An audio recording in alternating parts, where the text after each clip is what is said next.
Ok, eu acho que já começamos então a nossa transmissão também pelo YouTube, tá bom? Então vamos transmitir nossa reunião aqui para aqueles que quiserem, né? Aqueles que quiserem participar conosco deste encontro, então sejam todos bem-vindos, tanto quem está na sala do Zoom quanto aqueles que estão entrando ou vão ver depois essa gravação. Espero que nós consigamos então mergulhar aí nesta oração que Jesus nos ensinou, que nós possamos realmente compreender aquilo que nosso Senhor queria dizer para nós, né? E que nós possamos colocar em prática, viver o Pai Nosso, porque o Pai Nosso, além de ser uma oração, é uma proposta também de vida, né? Então, nós vamos iniciar o nosso encontro de hoje, né? Como sempre, fazendo a nossa oração inicial. Pelo sinal da Santa Cruz, livra-nos Deus nosso Senhor dos nossos inimigos. Em nome do Pai, do Filho e do Espírito Santo. Amém. Então nós queremos agradecer a nosso Senhor Jesus Cristo por mais este dia, agradecer ao Senhor Jesus por mais essa oportunidade de estarmos unidos aqui. Queremos agradecer ao Senhor por todo este estudo que nós fizemos. E hoje nós encerramos. Hoje é o último dia do nosso encontro aqui do Catecismo. Então queremos agradecer profundamente ao nosso Senhor Jesus, porque com certeza para todos nós foi um crescimento espiritual. Nós aprendemos muitas coisas, aprendemos o ensinamento da igreja. Então nós queremos agradecer ao Senhor Jesus por tudo isso. Nós queremos também consagrar a nosso Senhor Jesus Cristo toda a nossa vida, a nossa mente, o nosso corpo, o nosso espírito, os nossos desejos, afetos, a nossa sexualidade, o nosso olhar, o nosso pensar, o nosso sentir, o nosso agir. Consagrar ao Senhor Jesus a nossa família, o nosso trabalho, os nossos estudos. Entregar ao Senhor Jesus também o nosso encontro de hoje, para que Ele mesmo nos conduza. E por isso nós pedimos a força do Espírito Santo que repouse sobre cada um de nós, que o Espírito Santo possa nos conduzir neste momento, que o Espírito Santo possa nos fazer enxergar as verdades da fé, que o Espírito Santo nos faça entrar em verdadeira comunhão com a Santíssima Trindade. Nós pedimos, vinde Espírito Santo, e enchei os corações dos vossos fiéis, e acendei neles o fogo do vosso amor. Enviai o vosso Espírito, e tudo será criado, e renovareis a face da terra. Oremos. Ó Deus, que instruístes os corações dos vossos fiéis com a luz do Espírito Santo, fazei que apreciemos retamente todas as coisas, segundo o mesmo Espírito, e gozemos sempre de sua consolação. Por Cristo Senhor nosso. Amém. Ave Maria, cheia de graça, o Senhor é convosco. Bendita sois vós entre as mulheres, e bendito é o fruto do vosso ventre, Jesus. Santa Maria, Mãe de Deus, rogai por nós, pecadores, agora e na hora de nossa morte. Amém. Santo anjo do Senhor, meu zeloso guardador, se a ti me confiou a piedade divina, sempre me rege, me guarde, me governa e me ilumina. Amém. Em nome do Pai, do Filho e do Espírito Santo. Amém. Amém, pessoal? Continuo engasgado aqui. Tem jeito, de manhã tô parecendo aqueles velhinhos, né? Mas vamos lá. Então, hoje, pessoal, né, para quem chegou agora, nós vamos encerrar o nosso estudo do Catecismo da Igreja. Então, hoje é a nossa última aula do Catecismo. E nesta última aula, nós vamos estudar a oração que Jesus nos ensinou, que é o Pai Nosso, né? Então, o Catecismo da Igreja, ele dedica a última parte do Catecismo totalmente à vida de oração. Então, nós já fizemos 3 aulas sobre a vida de oração, e agora nós vamos para o último item, o último artigo da última parte, que é o Pai Nosso, que é a oração por excelência, porque foi o próprio Jesus quem criou esta oração e quem nos entregou, quem nos ensinou para que nós também rezássemos, tá? Então vamos começar o nosso estudo de hoje com o parágrafo 2759. 2759. Vamos lá? 2759. Deixa eu achar aqui também. 2759. Olha aí. É a segunda sessão, então, que já começa, né, dizendo que é a oração do Senhor. A oração do Senhor. Pai Nosso. Um dia, em certo lugar, Jesus rezava. Quando terminou, um de seus discípulos pediu-lhe: Senhor, ensina-nos a orar, como João ensinou a seus discípulos. É em resposta a esse pedido que o Senhor confia a seus discípulos e à sua igreja a oração cristã fundamental.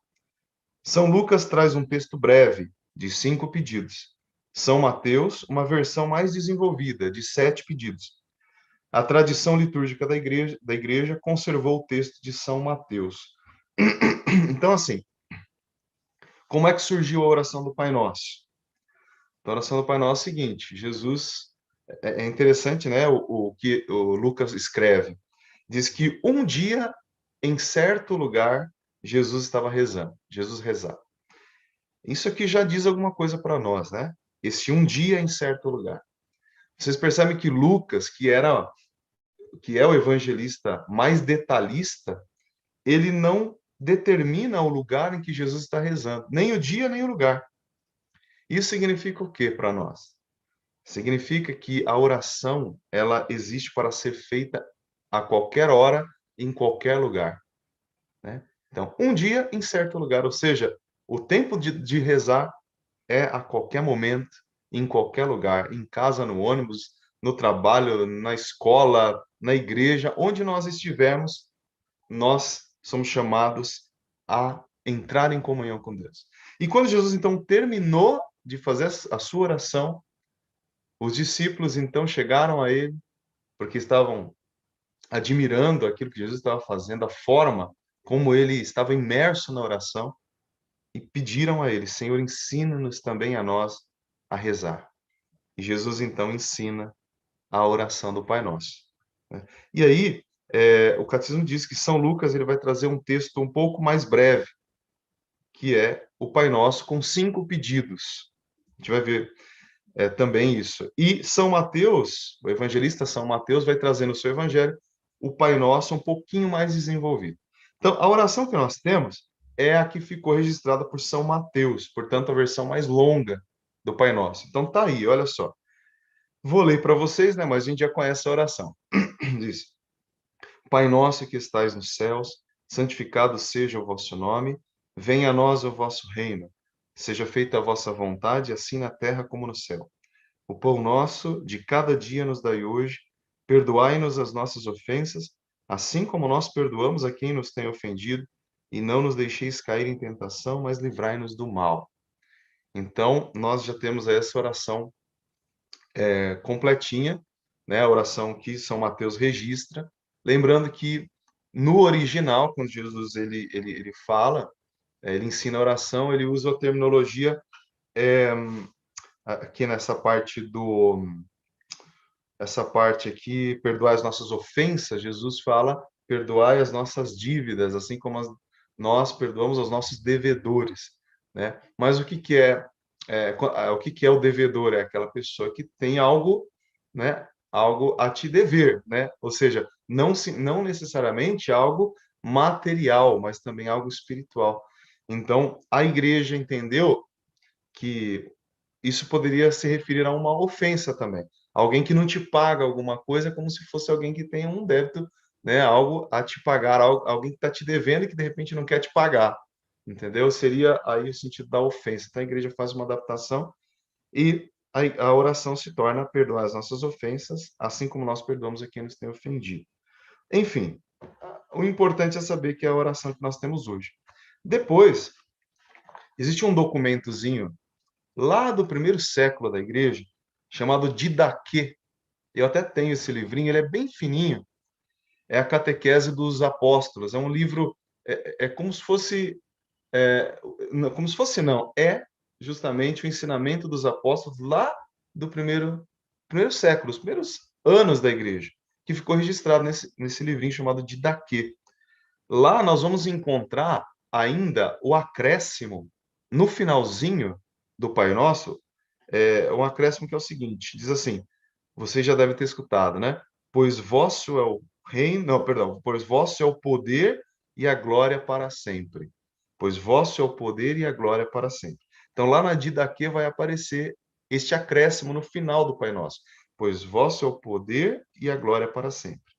Depois a igreja foi e acrescentou a palavra reino, né? Então ficou, pois vosso é o reino, o poder e a glória para sempre. E se vocês perceberem, na missa, é muito interessante isso, né? Porque na missa, depois que a gente reza o Pai Nosso, vocês já perceberam que o padre diz, né? Não nos deixeis cair em tentação, mas livrai-nos do mal. Por que então que a gente não diz amém no Pai Nosso da missa? Por que que a gente não diz amém? Já se sabiam, né? A maioria, claro, a maioria aqui já sabe que no Pai Nosso da missa a gente não fala amém. A gente para no livrai-nos do mal. Por quê? Porque a oração do Pai Nosso ela vai se prolongar dentro da missa. Então, assim, mas livrai-nos do mal. Aí o padre continua: livrai-nos de todos os males, ó Pai, dai-nos hoje a vossa paz, ajudados pela vossa misericórdia, sejamos sempre livres do pecado, protegidos de todos os perigos, enquanto vivendo a esperança aguardamos a vinda do Cristo Salvador. Aí a Assembleia responde: vosso é o reino, o poder e a glória para sempre. Aí acaba o Pai Nosso. Entendeu? Então, dentro da missa, o Pai Nosso vai se estender. Por isso que a gente não diz amém naquele momento, depois do livrai-nos do mal. Então, aí no finalzinho, quando a gente responde, pois vosso é o reino, o poder e a glória para sempre, nós estamos repetindo algo que está neste documento do primeiro século da igreja, né? A Didaquê, e que a igreja acrescentou o reino, tá bom? Então, só para a gente saber, esta oração é a oração do Pai Nosso ecumênica, inclusive. Os protestantes, eles rezam esta parte do Pai Nosso. Pode ver. Se você pegar um protestante, ouvir um protestante rezar o Pai Nosso, no finalzinho ele vai acrescentar: pois vosso é o reino, o poder e a glória para sempre. Certo? Porque eles pegam essa versão que veio da igreja, né? A igreja católica que trouxe esta fórmula completa e eles utilizam, tá certo? Nós rezamos na missa isso aí, ok? Também o catecismo diz, então, que a oração do Pai Nosso é o resumo de todo o Evangelho. É como se fosse uma síntese de tudo que Jesus ensinou no Evangelho. Tudo que ele ensinou de mais importante, o Pai Nosso contém aí sintetizado, né? No final, Jesus acrescenta, quando ele ensina a oração do Pai Nosso, no final ele acrescenta assim: pedi e vos será dado. Então, o Pai Nosso é uma oração em que nós pedimos muitas coisas. Por isso que no final Jesus vai dizer: pedi e vos será dado. Também o catecismo diz que quando nós vamos rezar, nós deveríamos começar sempre pela oração do Pai Nosso. Isso é o catecismo dizendo, né? Que deve-se sempre começar pelo Pai Nosso. Essa, inclusive, isso é um ensinamento também dos primeiros séculos lá, um cara chamado Tertuliano, muito conhecido também, um nome muito importante para quem é católico, o nome desse cara é Tertuliano, né?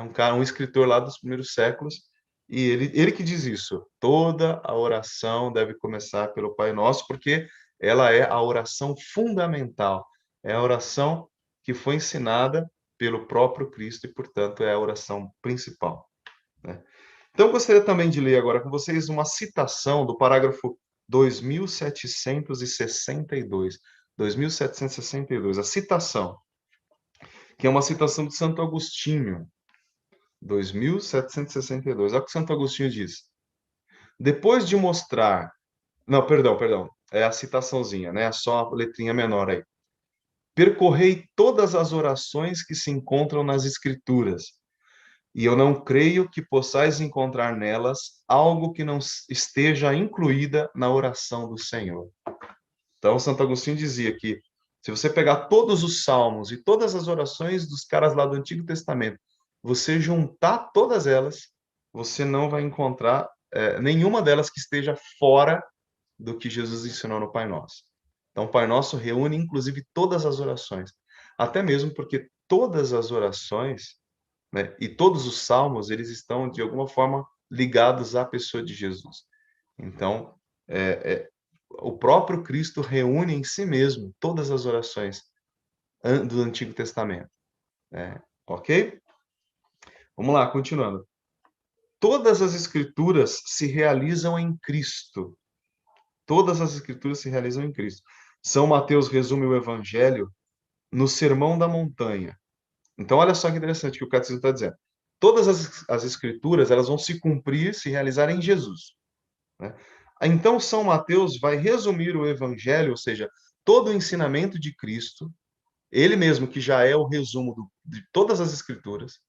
Então, São Mateus vai resumir o que tem de essencial no ensinamento de Jesus, ele vai colocar no seu Evangelho lá no Sermão da Montanha. Então, assim, se você quer um resumo do ensinamento mais importante de Jesus, é só ler o Sermão da Montanha. Mateus capítulo 5, 6 e 7. Sermão da Montanha. Mateus reúne tudo aquilo ali. Tanto que o Papa Bento XVI diz, né? Qualquer um que queira viver a santidade, basta viver o Sermão da Montanha. Quem vive o Sermão da Montanha vive a santidade. Então ali está o resumo de tudo. E dentro do Sermão da Montanha, que a gente poderia dizer assim, que é o coração do Evangelho, né? Então você tem o Evangelho, aí você tem o Sermão da Montanha, que é o coração do Evangelho, e aí o coração do Evangelho se encontra aí no Sermão da Montanha, que é quando Jesus então ensina o Pai Nosso. Portanto, o próprio Pai Nosso ele está no centro de tudo, está no coração do Evangelho. E vamos ver o que São Tomás de Aquino fala, lá no parágrafo 2763, na citaçãozinha do parágrafo 2763. Ele diz assim: a oração dominical, que é a oração do Pai Nosso, é a mais perfeita das orações. Nela, não só pedimos tudo quanto podemos desejar corretamente, mas ainda segundo a ordem em que convém desejá-lo. De modo que esta oração não só nos ensina a pedir, mas ordena também todos os nossos afetos. Olha, então, Santo Tomás de Aquino está dizendo o seguinte, que além do Pai Nosso conter, né, conter é, é, todas as orações e todos os pedidos mais importantes que nós poderíamos fazer para Deus, no Pai Nosso ele ainda aparece na ordem hierárquica correta.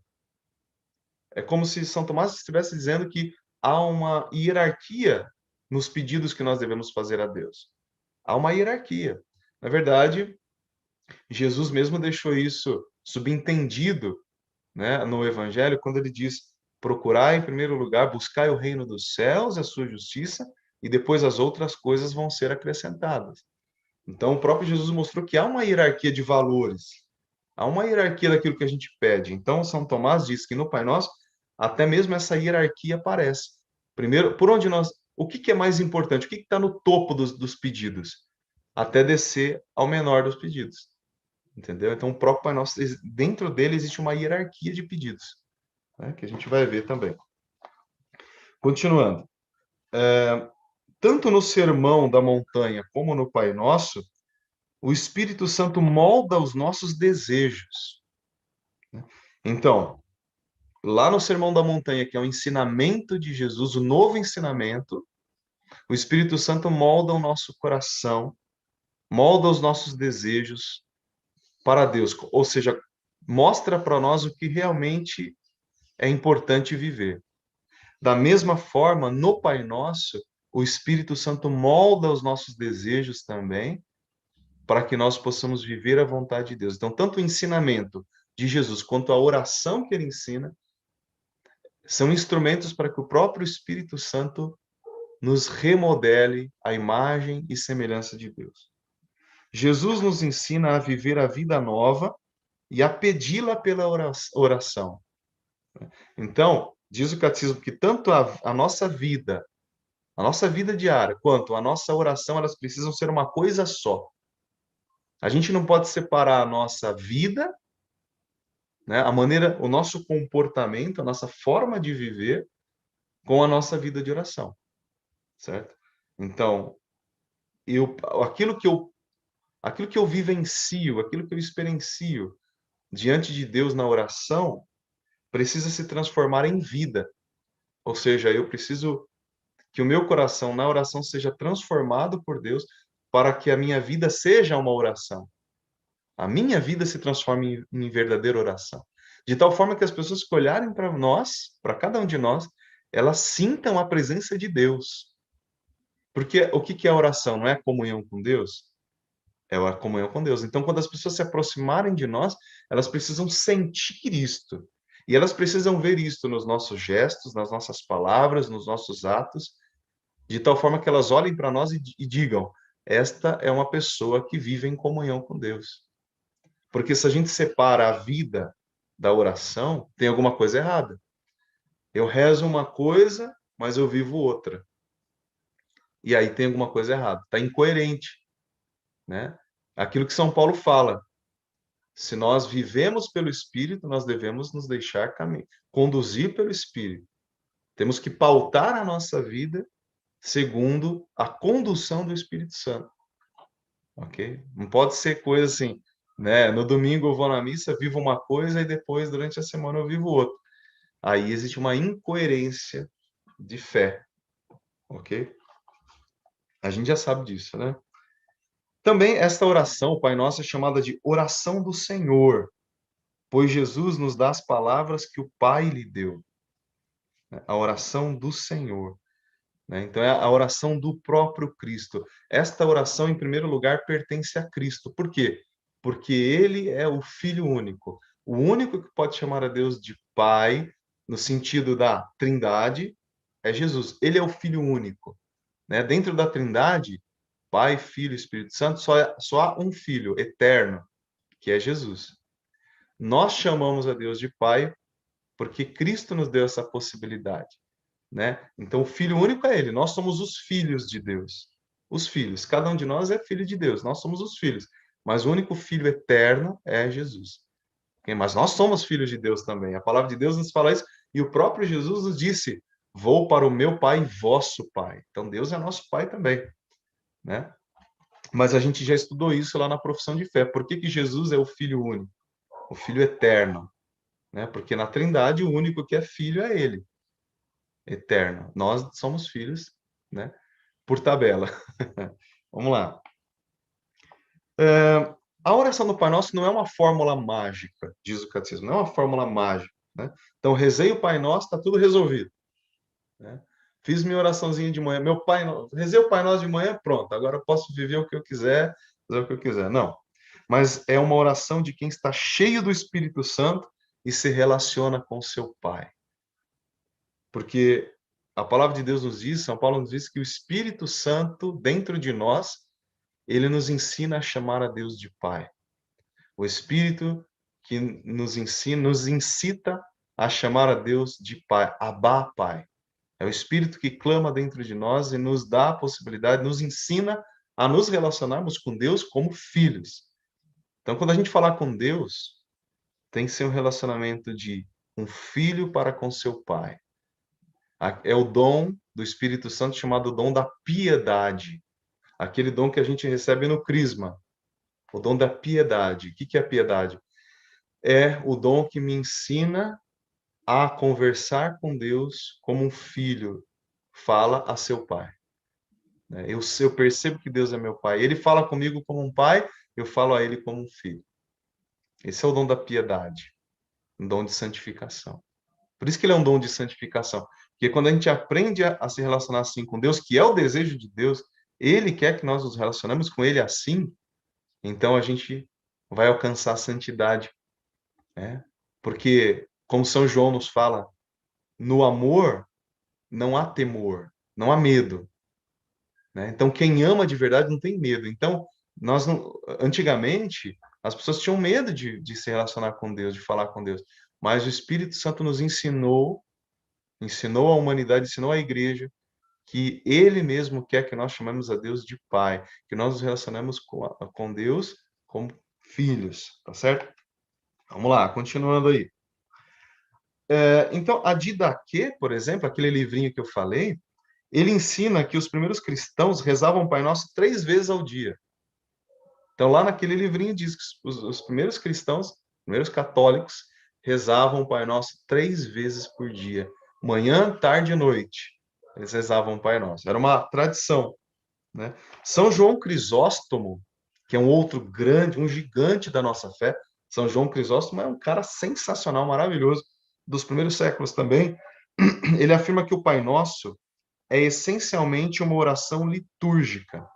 Ou seja, o Pai Nosso, ele foi feito para ser rezado em comunidade. Por quê? Porque nós não aprendemos de Jesus a oração chamada Pai Meu. Não é Pai Meu, é Pai Nosso. Portanto, ela já é uma oração comunitária. Ela, embora nós possamos rezar sozinhos esta oração, e devemos rezar sozinhos, ela é essencialmente uma oração comunitária, né? Que é o Pai Nosso. Ok? E toda vez que a gente reza o Pai Nosso, nós nos unimos a todos os homens da face da terra. Nós nos unimos a todos, tanto os que já passaram por esta terra, quanto aqueles que passarão, e todos os que estão aqui atualmente. Então, o Pai Nosso nos une. Ele mostra que nós temos um Pai em comum, que é Deus. E, portanto, nós devemos nos amar uns aos outros, porque somos todos irmãos. E aí, pessoal, depois dessa introdução que o catecismo faz, uma longa introdução sobre o Pai Nosso, ele começa, então, no artigo 2, a estudar, a nos ensinar a oração propriamente dita. Né? Então, ou seja, estudar, eu acho que uma aranha me picou aqui. Ele começa a nos ensinar cada trechinho do Pai Nosso. O que significa? O que significa cada trechinho? Vamos lá? Vamos dar uma olhada, então? Então, nós vamos começar com o Pai Nosso que estais nos céus. Então, a nossa oração, a oração que Jesus nos ensinou, né, ela começa assim. Jesus diz, vocês deverão, quando forem rezar, dizer o seguinte. Aí ele começa, Pai Nosso que estais no céu. Né? O catecismo, algumas vezes, ele diz, estás nos céus e estás no céu. A gente até, uma vez eu lembro que a Valquíria até comentou, né, aqui com a gente, ela tinha uma explicação, né, que ela tinha escutado em algum lugar sobre isso, e realmente, né, na verdade, assim, para ser bem sincero, não existe uma diferença muito objetiva, muito clara, né? Então, o céu é o lugar onde Deus está, certo? É onde Deus está, é o céu, certo? Então, e a gente tem o lugar onde nós iremos estar com Deus, chamado céu, mas também o lugar onde Deus está, em qualquer lugar onde Deus esteja, a gente pode chamar de céu também, tá? Então, vamos lá, vamos começar aqui a estudar cada trechinho. Então, em primeiro lugar, o catecismo diz que Jesus nos ensina no Pai Nosso a termos uma ousadia filial para chamarmos a Deus de Pai, uma ousadia filial, né? Então, no Antigo Testamento, as pessoas não chamavam a Deus de Pai, as pessoas, elas imaginam o relacionamento que elas tinham com Deus era de outra forma, né? Tinha muito aquela coisa do medo ainda, certo? E Jesus veio, o próprio Deus veio para nos mostrar que não é nada disso, né? Jesus, Deus veio, Deus se fez homem, né, para nos falar que não é bem assim, que Deus é amor. O ensinamento de Jesus é esse: amai-vos uns aos outros do jeito que eu estou amando vocês. Vocês estão vendo o jeito que eu estou amando vocês? Olha só, é assim, e eu sou amor, e vocês devem se amar. E quem não amar não vai entrar na eternidade, porque no céu só existe o amor. E Deus é amor, certo? Então, Jesus ele veio para nos mostrar o verdadeiro relacionamento que nós temos que ter com Deus, que é um relacionamento de filhos. Vocês devem chamar a Deus de filho. É interessante chamar a Deus de Pai. Vocês podem ver que na missa, quando o padre vai nos chamar para rezar o Pai Nosso, o que ele diz assim? Ousamos chamar a Deus de Pai. Como é que ele diz, né? Fala mais ou menos assim, erguendo os braços, rezemos a oração que Jesus ensinou, ousemos chamar a Deus de Pai. Mas tem uma coisa assim que ele fala, agora não está me vindo claramente, né? Então, é uma ousadia chamar Deus de Pai, mas uma ousadia boa, né? Porque realmente Deus é nosso Pai e assim Ele quer ser chamado, né? Inclusive, até vale a pena a gente dizer que a palavra, né, para pai é Abá, né? Abá, que é uma palavra lá do tempo de Jesus, no original, que significa papaizinho, papai. Então, Jesus, ele nos ensina a chamar Deus de papai. Ou seja, quem é que chama Deus de papai? Uma criança, né? Uma criança. Claro, tem aquelas pessoas, depois de adultas, ainda chamam os pais de papai, mamãe, né? É uma forma carinhosa de nós nos dirigirmos, não é mesmo? Quando você fala papai, mamãe, é uma forma carinhosa, certo? Então, Jesus nos ensina a chamar Deus de uma forma carinhosa ainda, papai, papaizinho, né? Então imagina, por isso que Jesus muitas vezes fala filhinhos. Ele também usa isso quando se dirige a nós, filhinhos. Você vê o coração? Para você chamar alguém de filho, chegar assim para alguém, filhinho, né? A não ser que seja, né, com ironia, porque hoje o pessoal usa isso com ironia, né? Filhinho, né? Mas quando você chama alguém de filhinho, é porque você tem intimidade, você demonstra carinho, amor, não é? Você está demonstrando um carinho a mais ali. Quando você fala filhinho, você quer chamar a atenção do teu filho, você fala filhinho, né? Você está demonstrando mais afeto. E Deus então nos ensina a chamar ao pai de papaizinho. Olha só que bonito, né? Vamos lá então, parágrafo 2779. 2779. 2779. Vamos lá. É sobre isso ainda, né? Antes de fazer nossa esta primeira invocação da oração do Senhor, convém purificar humildemente o nosso coração de certas imagens falsas a respeito deste mundo. A humildade nos faz reconhecer que ninguém conhece o Pai senão o Filho e aquele a quem o Filho quiser revelar, isto é, aos pequeninos. Então, primeira coisa, a humildade. A humildade na oração. Quando a gente for rezar, chamar Deus de Pai, nós temos que ter um coração humilde. A purificação do coração diz respeito às imagens paternas ou maternas, oriundas de nossa história pessoal e cultural e que influenciam nossa relação com Deus. Deus, nosso Pai, transcende as categorias do mundo criado. Transpor para ele ou contra ele nossas ideias neste campo seria fabricar ídolos para adorar ou para demolir.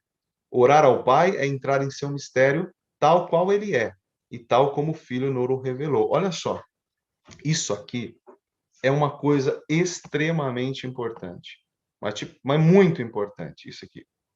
Que é o seguinte, o catecismo está dizendo que, devido à nossa história de vida, muitas vezes nós podemos projetar a imagem que nós temos dos nossos pais em Deus. Então a gente projeta, por exemplo, você que teve um pai que foi um carrasco, né? Um pai que te, sei lá, espancava mesmo, que não demonstrava amor, não demonstrava carinho a você. Isto pode ser um impedimento para o seu relacionamento com o amor de Deus Pai, com Deus que é Pai, né? De repente você também não teve um bom relacionamento com a sua mãe te tratava mal, a sua mãe de repente amava mais demonstrava mais amor pelos outros irmãos do que para com você, né? E você foi se sentindo rejeitado por isso. Esta experiência ela pode danificar ou distorcer a imagem que você faz de Deus hoje. Porque a gente aprendeu aqui que os primeiros representantes de Deus na nossa vida são os nossos pais, que nos dão proteção, amor, carinho, né? Então, muitas vezes, erroneamente, e é claro, isso não é culpa nossa, mas erroneamente nós podemos transportar para Deus essas imagens distorcidas. Então a gente acaba criando um bloqueio. Tem gente que diz assim: olha, eu consigo me relacionar muito bem com Jesus. Eu já ouvi isso, mas eu não consigo me relacionar com Deus Pai, porque a pessoa tinha um trauma, entendeu? Porque a imagem de pai que ela tinha era uma imagem muito, muito complicada. Então, doía no coração. Ela projetava esta imagem em Deus. Então, o que que o catecismo está dizendo? Nós temos que superar isso, porque se a gente não teve uma criação, claro, muitos de nós tivemos uma boa criação, tivemos pais maravilhosos, temos pais maravilhosos, né, amorosos, que demonstram proteção, carinho, né? Mas se a gente não teve isso, é preciso entender que Deus, ele não é como os nossos pais, né? Deus não é como os nossos pais. A igreja nos ensina isso. A igreja sempre nos ensinou, né? Que, aliás, a palavra de Deus lá no Antigo Testamento, Deus já dizia: eu não sou um homem como vocês. Os meus pensamentos estão tão acima dos vossos como os céus estão acima da terra.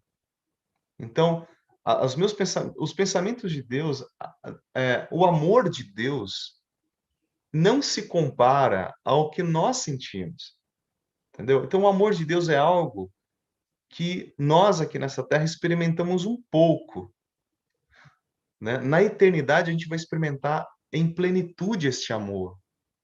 Aqui na terra a gente experimenta um pouco do amor de Deus, mas o amor de Deus é infinito, é eterno, é tão grande. O amor de Deus, ele é tão grande que a gente nem consegue entender, certo? A gente não consegue nem aprender o amor de Deus, que é o tamanho que é, entendeu? Então, a gente precisa entender que ele está acima dos seres humanos. Então, nossos pais são seres humanos como nós, falhos, cheios de fraquezas. Deus não é nada comparado aos nossos pais, certo? Deus está muito acima, muito além. Então, Deus, ele nos ama apaixonadamente, infinitamente.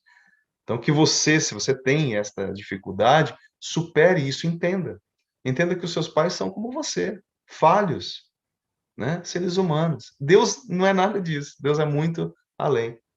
E isso nos ajuda a nos relacionarmos com o Deus Pai, certo? Que a gente consiga superar, se for o nosso caso aí, tá bom?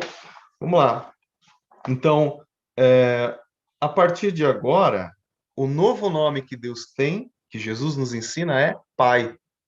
No Antigo Testamento, nós temos vários nomes para Deus, né? Nós temos Yahvé, nós temos o Senhor dos Exércitos, o Todo-Poderoso. Agora, Jesus vai nos dizer que Deus ele vai muito além de todos esses outros títulos. Deus agora é Pai. Ele é Pai. Qual é a intenção de Jesus? É mudar a figura que as pessoas fizeram de Deus no Antigo Testamento. É mudar, é trazer a verdadeira imagem de Deus.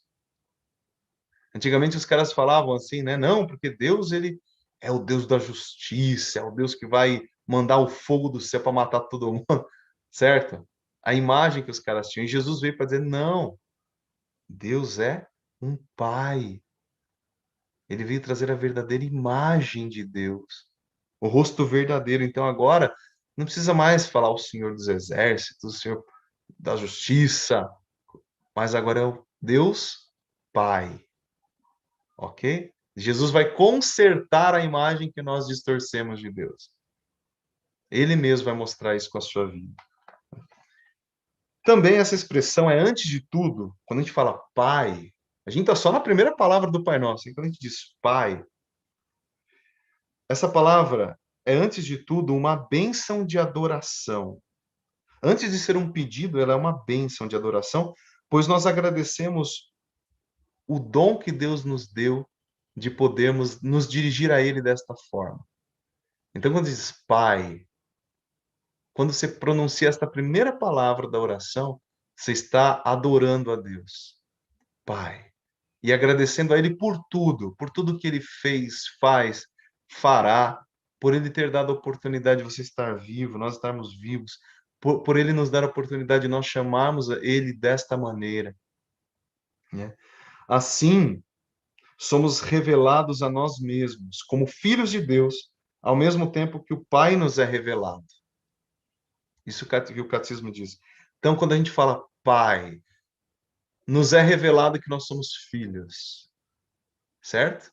O amor de Deus por nós como Pai é revelado e a nós mesmos é revelado que nós somos filhos. Então, dizer esta palavra é, primeiro, uma bênção de adoração, ao mesmo tempo, é uma revelação de que nós somos filhos. Cristo veio nos devolver a dignidade de filhos, a graça filial. Nós havíamos perdido a graça de Deus, a graça filial, a graça de podermos chamar a Deus de Pai, mas Jesus nos devolveu esta possibilidade, Jesus nos devolveu a graça de chamarmos a Deus de Pai, de podemos dizer que somos filhos de Deus. E quem é pai aqui sabe, quem é mãe, a proteção que você dá ao seu filho, o amor que você tem para com seu filho, você faria qualquer coisa pelo teu filho, não faria? Você não morreria no lugar do teu filho? Você não morreria no lugar da tua filha? Claro que morreria. Ué, não foi exatamente isso que Deus fez? Ele morreu no nosso lugar, né? Então, ele mostrou com gestos e palavras que ele de fato nos ama como um pai ama seu filho, seus filhos. Ele foi lá no nosso lugar morrer, sofrer no nosso lugar, para que nós tivéssemos uma vida em toda a plenitude. É isso que um pai faz por um filho. Ele prefere, quantas vezes a gente vê, né, o pai dizendo assim: "Ah, eu preferia o meu filho estar internado no hospital, ah, como eu gostaria que fosse eu que estivesse no lugar dele". Os pais falam isso, não é? Você vê seu filho sofrer. Deus fez isso. Ele veio no nosso lugar. Santo Agostinho diz o seguinte, ó: o que poderia ele recusar ao pedido dos seus filhos, quando já antes lhes permitiu ser seus filhos? O que depois de Deus nos dar a graça de nós sermos chamados filhos, o que mais ele vai poder negar para nós? Tudo aquilo que nós pedimos, Deus nos dará. Jesus fala isso no Evangelho, né? Se vocês que são pessoas más, ou seja, vocês que têm uma inclinação para o mal, sabem dar coisas boas para os filhos de vocês, né? Se o teu filho te pedir um peixe, você não vai dar uma cobra para ele. Se o teu filho te pedir um pedaço de pão, você não vai dar para ele aí né, uma outra coisa que vai prejudicá-lo. Daí Jesus fala: se vocês que são maus sabem dar coisas boas para os filhos de vocês, quanto mais o Pai de vocês que está nos céus não vos dará coisas muito melhores. Quanto mais o Pai do céu não dará para vocês o Espírito Santo, não dará uma vida em plenitude, uma alegria e felicidade eternas. Certo? Então, se nós aqui somos tão limitados, a gente é ruim, não é nem ruim, né? A gente é ruim. A gente sabe fazer o bem, a gente ainda consegue fazer a caridade. Imagine Deus que é a mais pura caridade, a caridade suprema, a caridade perfeita. Quanto mais ele não vai nos dar quando nós pedirmos. Aí agora a gente vai falar, a gente já falou do Pai, tá bom? Tá ótimo, né? Falamos muito sobre a palavra Pai. Agora a gente vai falar sobre a palavrinha nosso. Né? A gente já falou de Pai, agora nosso. Com essa expressão, cumprem-se as promessas do Antigo Testamento. Nós somos o seu povo e ele o nosso Deus. No Antigo Testamento era muito comum essa expressão. Nós somos o povo de Deus. Nós somos o povo. Então é sempre a comunidade, a igreja. Nós somos o povo de Deus. Deus é o nosso Pai. Deus é o nosso, ele é o nosso Deus. Então essa expressão nosso, ela já ocorria com frequência no Antigo Testamento. Agora, quando Jesus, então, ele nos ensina o Pai Nosso, ele retoma esta característica da oração comunitária, né? Que já era feita no Antigo Testamento. É uma relação de pertença mútua. Porque o que é a palavra nosso, né? O que é? É um pronome possessivo, não é? A gente não aprende na escola isso? É um pronome possessivo. Os pronomes possessivos, né? O meu, teu, ou seja, indica a posse de alguém. Então, o nosso indica uma posse. Se o pai é nosso, de alguma forma nós estamos dizendo que ele nos pertence também. Não é mesmo? Ele também nos pertence.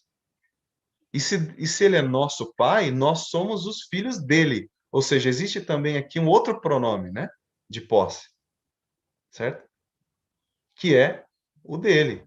Ou seja, nós somos dele. Então, nós também pertencemos a ele. Olha que bonito isso. Quando você diz Pai Nosso, você está dizendo Deus pertence a mim e eu pertenço a ele. É uma relação mútua, é uma comunhão. Eu sou dele, ele é meu. Olha que ousadia, hein? Você dizer que Deus pertence a você. Pai nosso, ele também me pertence e eu pertenço a ele. Não é bonito isso? Por isso que a palavra de Deus várias vezes vai repetir, né?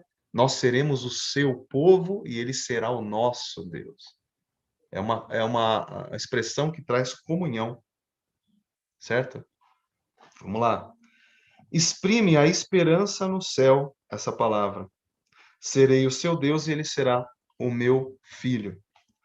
O nosso também exprime algo comum a todos. Comum a todos, né?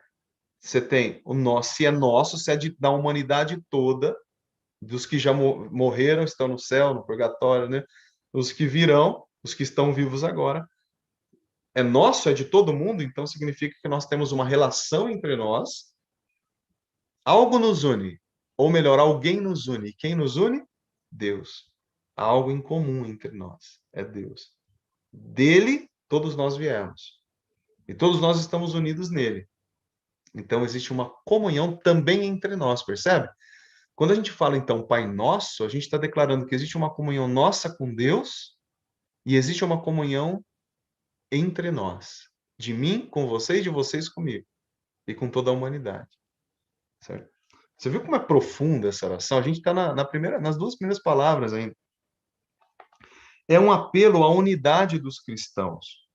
Porque, pelo Pai Nosso, cada batizado reza em comunhão. Cada batizado. E aqui a gente está. Quando a gente fala isso, nós não estamos falando só dos católicos agora. Nós estamos falando de todos os batizados, inclusive aqueles que foram batizados em outras igrejas. Certo? Porque a gente sabe que a igreja aprova o batismo na maioria das igrejas. Certo? Então, por exemplo, quando o cara é batizado aí uma igreja, sei lá, congregação, Assembleia de Deus, em que se batiza em nome do Pai, do Filho e do Espírito Santo, sendo que a pessoa nunca tenha sido batizada antes na Igreja Católica, certo? Nasceu no berço protestante, foi batizada lá, esse batismo é válido para a igreja. A pessoa realmente, o pecado original foi apagado da vida dela, é um sacramento, entendeu? Então os protestantes, até isso, eles aproveitam aquilo que os católicos têm, né? Então eles receberam até um sacramento, olha que maravilha. Né? Então, assim, pelo batismo, portanto, pelo Pai Nosso, todos os batizados estão conectados, estão em comunhão. Então, é um apelo para a nossa unidade, para a unidade dos cristãos. Se Deus é o nosso Pai em comum, nós precisamos buscar a unidade entre nós que somos seus filhos. Ainda que tenhamos muitas divergências, ainda que nós não concordemos com muitas coisas, nós temos que ser unidos.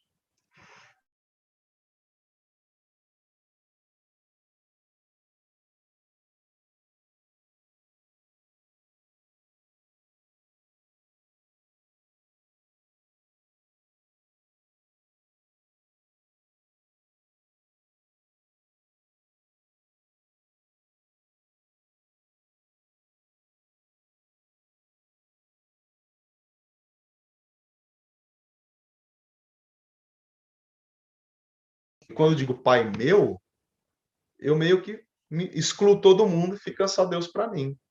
Não, é o Pai Nosso, tá? Isso não exclui ninguém. Para ser verdadeiro, devemos derrubar toda e qualquer divisão. Então, para o Pai Nosso ter realmente a sua efetividade na nossa vida, esta oração se transforma em vida, como nós começamos falando, é preciso derrubar toda espécie de divisão no nosso meio. Então, olha só, nós precisamos nos reconciliar uns com os outros.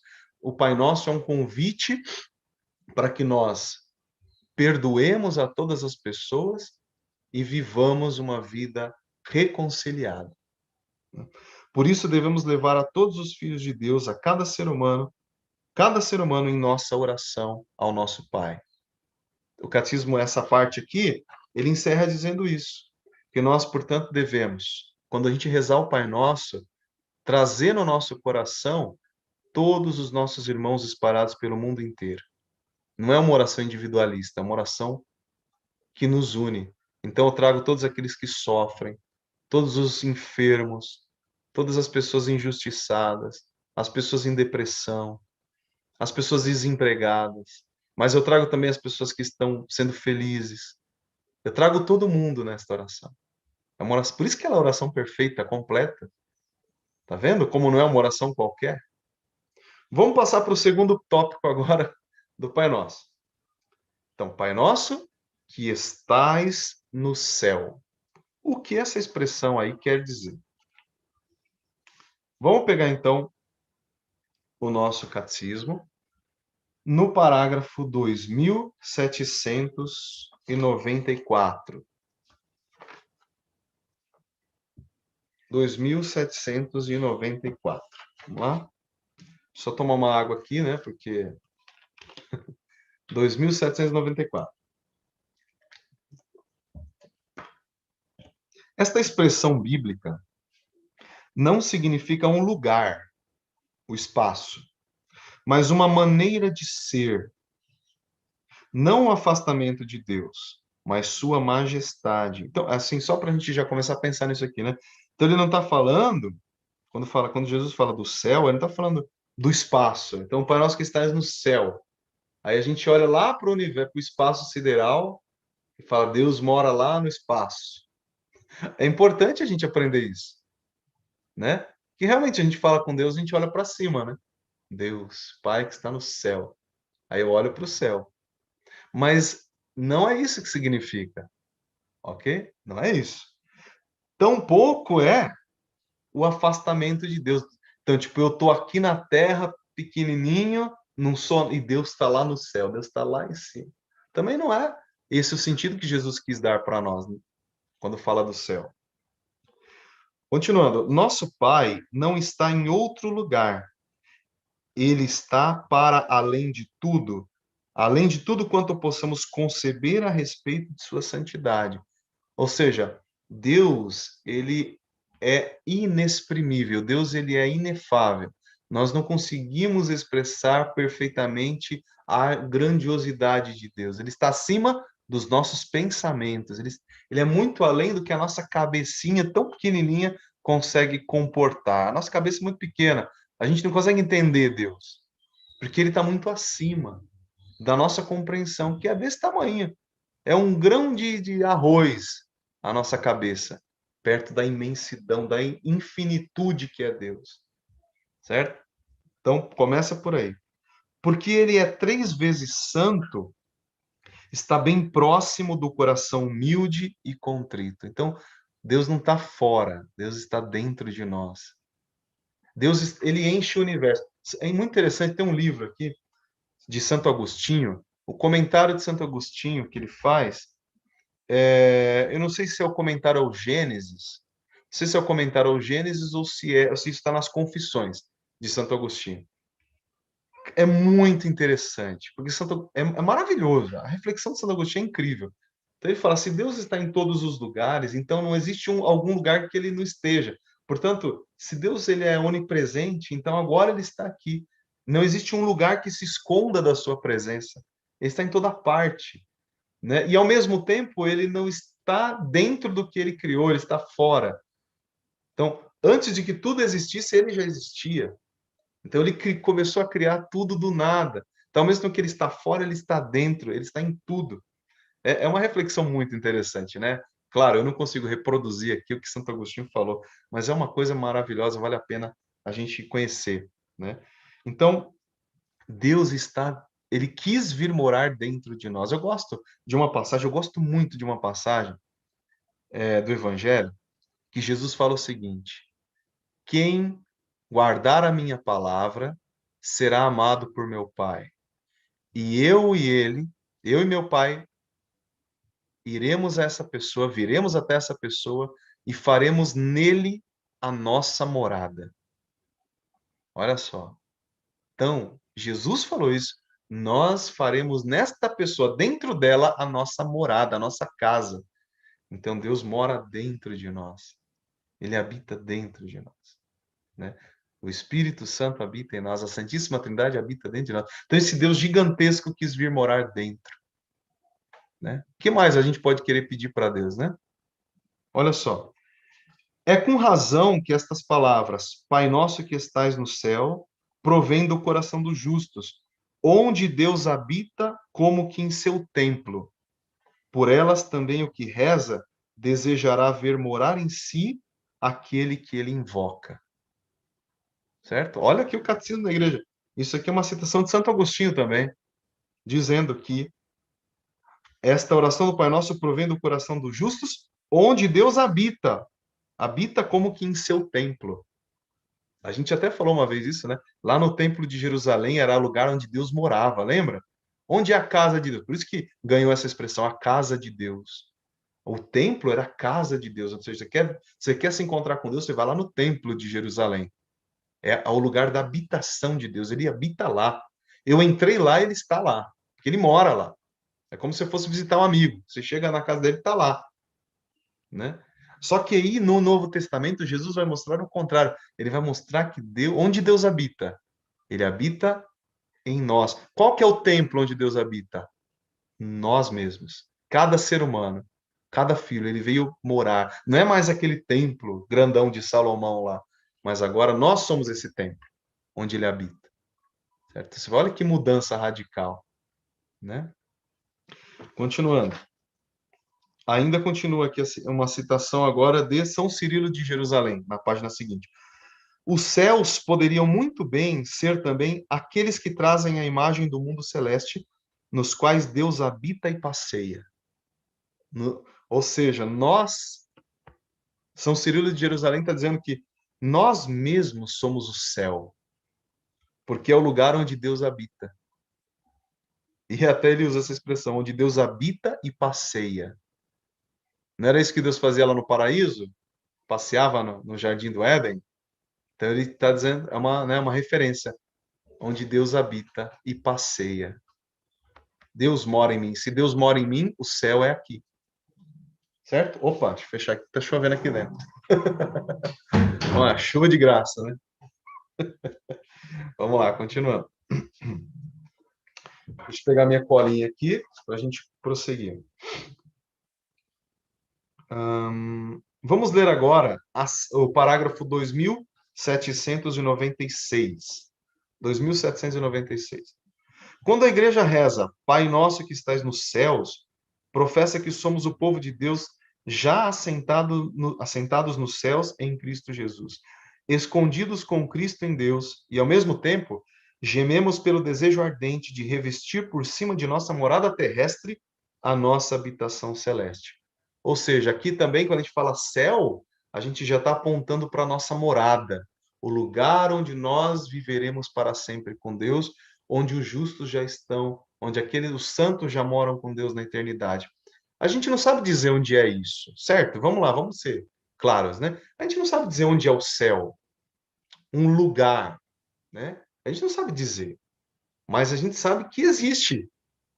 Existe esse. A gente poderia usar essa expressão, porque a única expressão que a gente consegue achar no nosso vocabulário é um lugar. É a palavra lugar, ou seja, é um lugar que a gente não sabe onde é, mas é. Porque Jesus falou: Eu vou para o Pai, eu vou para o céu, e quando eu estiver lá, eu vou preparar um lugar para vocês. Jesus falou isso: Eu vou preparar um lugar. Ou seja, então é um lugar. E eu, então, depois virei e tomarei cada um de vocês e vou levar vocês para esse lugar que eu preparei para vocês. Então, o céu é um lugar. Então, quando a gente reza o Pai Nosso, que estais no céu, a gente também está pensando neste lugar onde Deus habita por toda a eternidade e que os justos já estão, né? Os santos já moram lá, tá bom? E aí tem a citaçãozinha, ó, a citação aí logo em seguida. Os cristãos estão na carne, mas não vivem segundo a carne. Passam sua vida na terra, mas são cidadãos do céu. Olha só que bonito, hein? Estamos na terra, mas somos cidadãos do céu, certo? Porque uma coisa é certa, a gente vai morrer, não é mesmo? Isso é certo, isso aí ó, não adianta. Cara, não adianta a gente pensar diferente, mas nesta terra aqui, a gente vai morrer. E nesse tempo aqui que a gente está vivendo, nós nunca estivemos tão certos disso, não é? Nunca estivemos tão certos que a morte está sempre do ladinho ali. Pode ser a qualquer momento. Isso é certo. Só que é o seguinte, como a gente já sabe que a gente vai morrer mesmo, a gente tem certeza que o lugar, a nossa pátria, como diz São Paulo, é o céu. Embora estejamos na terra, peregrinando na terra, a nossa verdadeira pátria é o céu. De onde Jesus desceu. Ele mesmo falou: Eu desci do céu. Jesus falou isso: Eu desci do céu. E depois, na ascensão, Jesus sobe ao céu de novo. Ou seja, é um lugar. É o lugar para onde nós vamos. Então, a gente precisa pensar que naquele dia derradeiro, que vai chegar para todos nós, nós vamos deixar esta morada terrestre e vamos para a nossa morada definitiva, a eternidade com Deus. Um lugar que a gente não consegue explicar como é, que é muito acima da nossa capacidade, ele supera os limites da nossa razão, da nossa inteligência. Deus está muito acima da nossa razão, né? A gente não é capaz de entender, mas a gente pode olhar para esse mundo e falar assim: se Deus criou algo tão maravilhoso como esse que a gente conhece, imagine aquilo que ele criou para nós, que será definitivo, que a gente não tem noção de como é. Então, é muito melhor, com certeza, né? Até o dia que Jesus voltar. E quando ele voltar, aí vai restaurar tudo de novo, vai restaurar certos céus novos e uma terra nova. Mas enquanto isso não acontece, a gente morre aqui e vai para o céu, tá bom? Mas isso aí é assunto da primeira parte do catecismo lá sobre a profissão de fé, né? Continuando então agora a nossa reflexão sobre o Pai Nosso. Agora, pessoal, nós entramos, depois que a gente falou Pai Nosso que estais nos céus, já entendemos isso? Agora começa então os 7 pedidos do Pai Nosso. 7 pedidos. Pai Nosso que estás nos céus. Aí vem o primeiro: santificado seja o vosso nome, isso é um pedido. Venha a nós o vosso reino, outro pedido. Seja feita a vossa vontade, assim na terra como no céu. O pão nosso de cada dia nos dai hoje. Perdoai as nossas ofensas, assim como nós perdoamos a quem nos tem ofendido, é o quinto. E não nos deixeis cair em tentação, mas livrai-nos do mal. 7 pedidos. A gente vai analisar um por um agora, tá bom? Vamos lá. Então, começamos com os pedidos aqui. Só uma pequena introdução que o catecismo faz, né? Primeiro, nós glorificamos e adoramos a Deus. Pai nosso, lembra que a gente falou? Pai nosso, adoramos a Deus. Depois vem os 3 pedidos iniciais. Santificado seja o vosso nome, venha a nós o vosso reino, seja feita a vossa vontade. Ou seja, por que a gente fala que são os 3 pedidos teologais? Os 3 primeiros pedidos são os pedidos teologais. Porque tel significa Deus, né? Então são os pedidos que se referem a Deus, à glória de Deus. São os 3 primeiros pedidos. Santificado seja o vosso nome, venha a nós o vosso reino, seja feita a vossa vontade, né? Então, pode ver que a gente tem o vosso, né? Santificado seja o vosso nome, dirige-se a Deus. Seja feita a vossa vontade, vossa, a Deus, né? Vosso nome seja feita a vossa. Venha a nós o vosso, né? Venha a nós o vosso reino. Eu pulei, né? Venha a nós o vosso. Então, os 3 primeiros pedidos se referem a Deus, se dirigem a Deus. E depois nós temos os outros 4 últimos pedidos, que são a nossa súplica, né? O pão nosso de cada dia nos dai hoje. Aí é tudo referente a nós, tá vendo? Os 3 primeiros se referem a Deus, por isso são os teologais, e os outros 4 depois são os pedidos, são as súplicas. Ou seja, referem-se a nós. A gente pede para Deus nos dar. Tá? Vamos lá. Depois, nós apresentamos as. Ok, eu estou pulando aqui porque senão eu vou ficar muito repetitivo, né? Vamos lá, agora a gente vai começar a estudar o santificado seja o vosso nome. O que significa isso aí? Santificado seja o vosso nome. Em primeiro lugar, é um pedido, um desejo para que o homem glorifique a Deus com a sua vida. Olha só, vamos estudar isso um pouco mais a fundo, né? lá no Antigo Testamento, Deus, ele vai se revelar para o povo de Israel, né? Deus vai fazer uma aliança com o povo de Israel. Vocês são o meu povo a partir de agora. Eu elegi vocês. Vocês são o povo eleito. E vocês deverão ser fiéis à aliança que eu fiz com vocês, né? Deus fez uma aliança, então ele pede ao povo a fidelidade à aliança. Então, a forma como o povo de Israel glorificava a Deus era sendo fiel à aliança. Então, santificar a Deus significa glorificar a Deus com a nossa vida. Então, quando é que Deus é glorificado? Quando é que o nome de Deus, o nome que Deus entregou a Moisés, lembra? Deus chama Moisés lá daquela sarça ardente e Deus revela a Moisés o seu nome, Yahvé. Eu sou aquele que sou. Então, o povo de Israel, depois que Moisés entrega ao povo o nome de Deus, Yahvé, aqui eu sou aquele que sou. Então agora o povo vai guardar o nome de Deus, vai respeitar o nome de Deus de tal forma que até mesmo quando eles iam para a sinagoga para fazer as leituras das Escrituras, eles não pronunciavam o nome de Deus, eles substituíam o nome de Deus, o nome Yahvé, pelo nome por Adonai, que significa Senhor.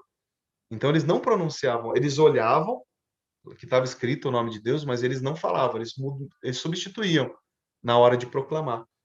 Por isso que tem aquele mandamento que diz que nós devemos honrar o nome de Deus, não tomar o nome de Deus em vão, porque o nome de Deus é santo. E a partir de agora, o nome que nós temos para invocar é o nome de Jesus, o nome que está acima de todo nome. Então, quando nós honramos o nome de Deus, o que significa honrar? O que significa santificar o nome de Deus? Significa glorificar ao Senhor com a minha conduta. Quando eu sou santo, quando eu obedeço a Deus, eu estou santificando o seu nome.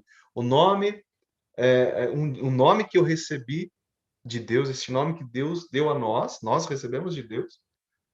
No dia do nosso batismo, nós fomos batizados no nome do Pai, do Filho e do Espírito Santo, ou seja, nós recebemos também aqui dentro de nós o nome sagrado de Deus.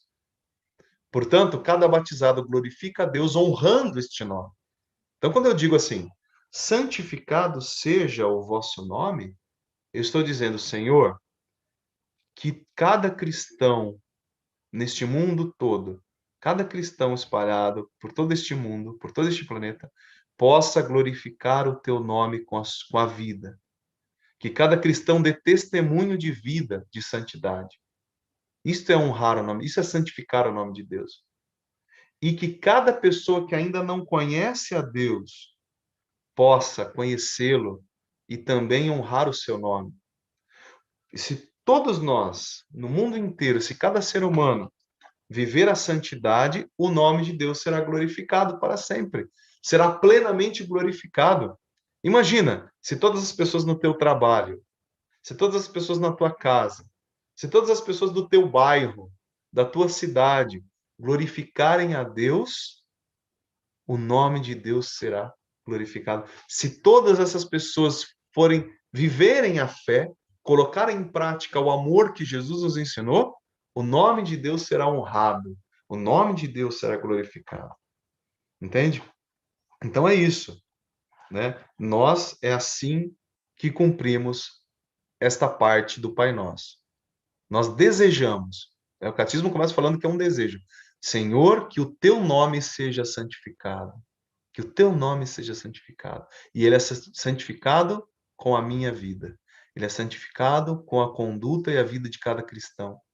É glorificado com a vida e conduta de cada ser humano. Certo? Vamos só ler aqui a citação, para a gente encerrar essa parte, do parágrafo 2814. A citação do 2814, olha só. É grandinha, né? Mas vamos lá. Pedimos a Deus que santifique seu nome, porque é pela santidade que ele salva e santifica toda a criação. Trata-se do nome que dá salvação ao mundo perdido. Mas pedimos que este nome de Deus seja santificado em nós por nossa vida. Pois, se vivermos bem, o nome divino é bendito. Mas se vivermos mal, ele é blasfemado, segundo a palavra do apóstolo.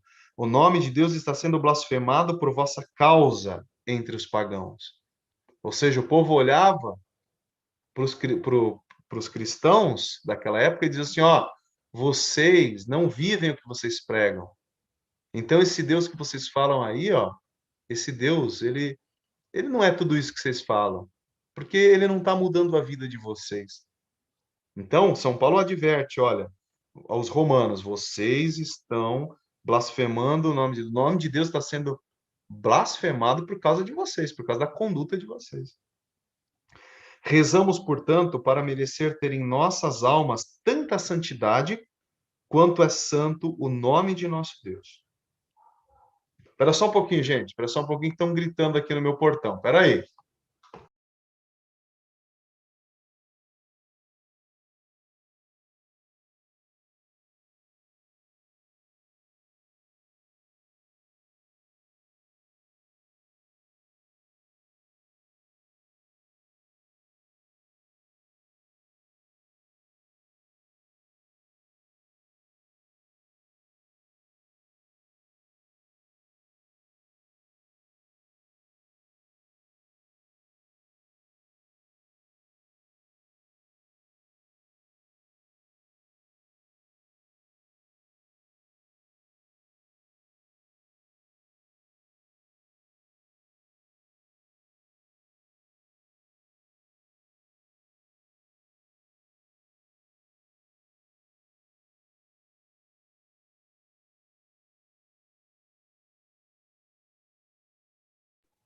Bom, pessoal, foi um intervalo aí, né, para tomar uma água. Desculpa, pessoal, aqui. O pessoal saiu aqui, esqueceu a chave. Estavam gritando aqui. O portão estava trancado. Ufa, isso você só vê aqui, hein? Pessoal do YouTube, desculpa aí, tá bom? Vamos lá. Agora, então, pessoal, depois desse trecho, nós vamos, então, para a próxima frase do Pai Nosso, que é: venha a nós o vosso reino. Certo? Então, já vimos o santificado seja o vosso nome. Agora, ainda se dirigindo a Deus, venha a nós o vosso reino. Gostaria de ler com vocês o parágrafo 2816.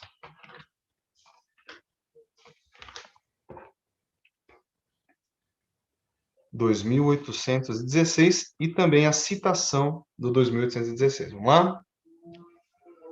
No Novo Testamento, o mesmo termo Basileia pode ser traduzido por realeza, um nome abstrato, reino, que é o nome concreto, ou reinado, que é o nome de ação. Ou seja, o reinado é assim, a pessoa vai reinando, né? Ela vai conquistando o reino.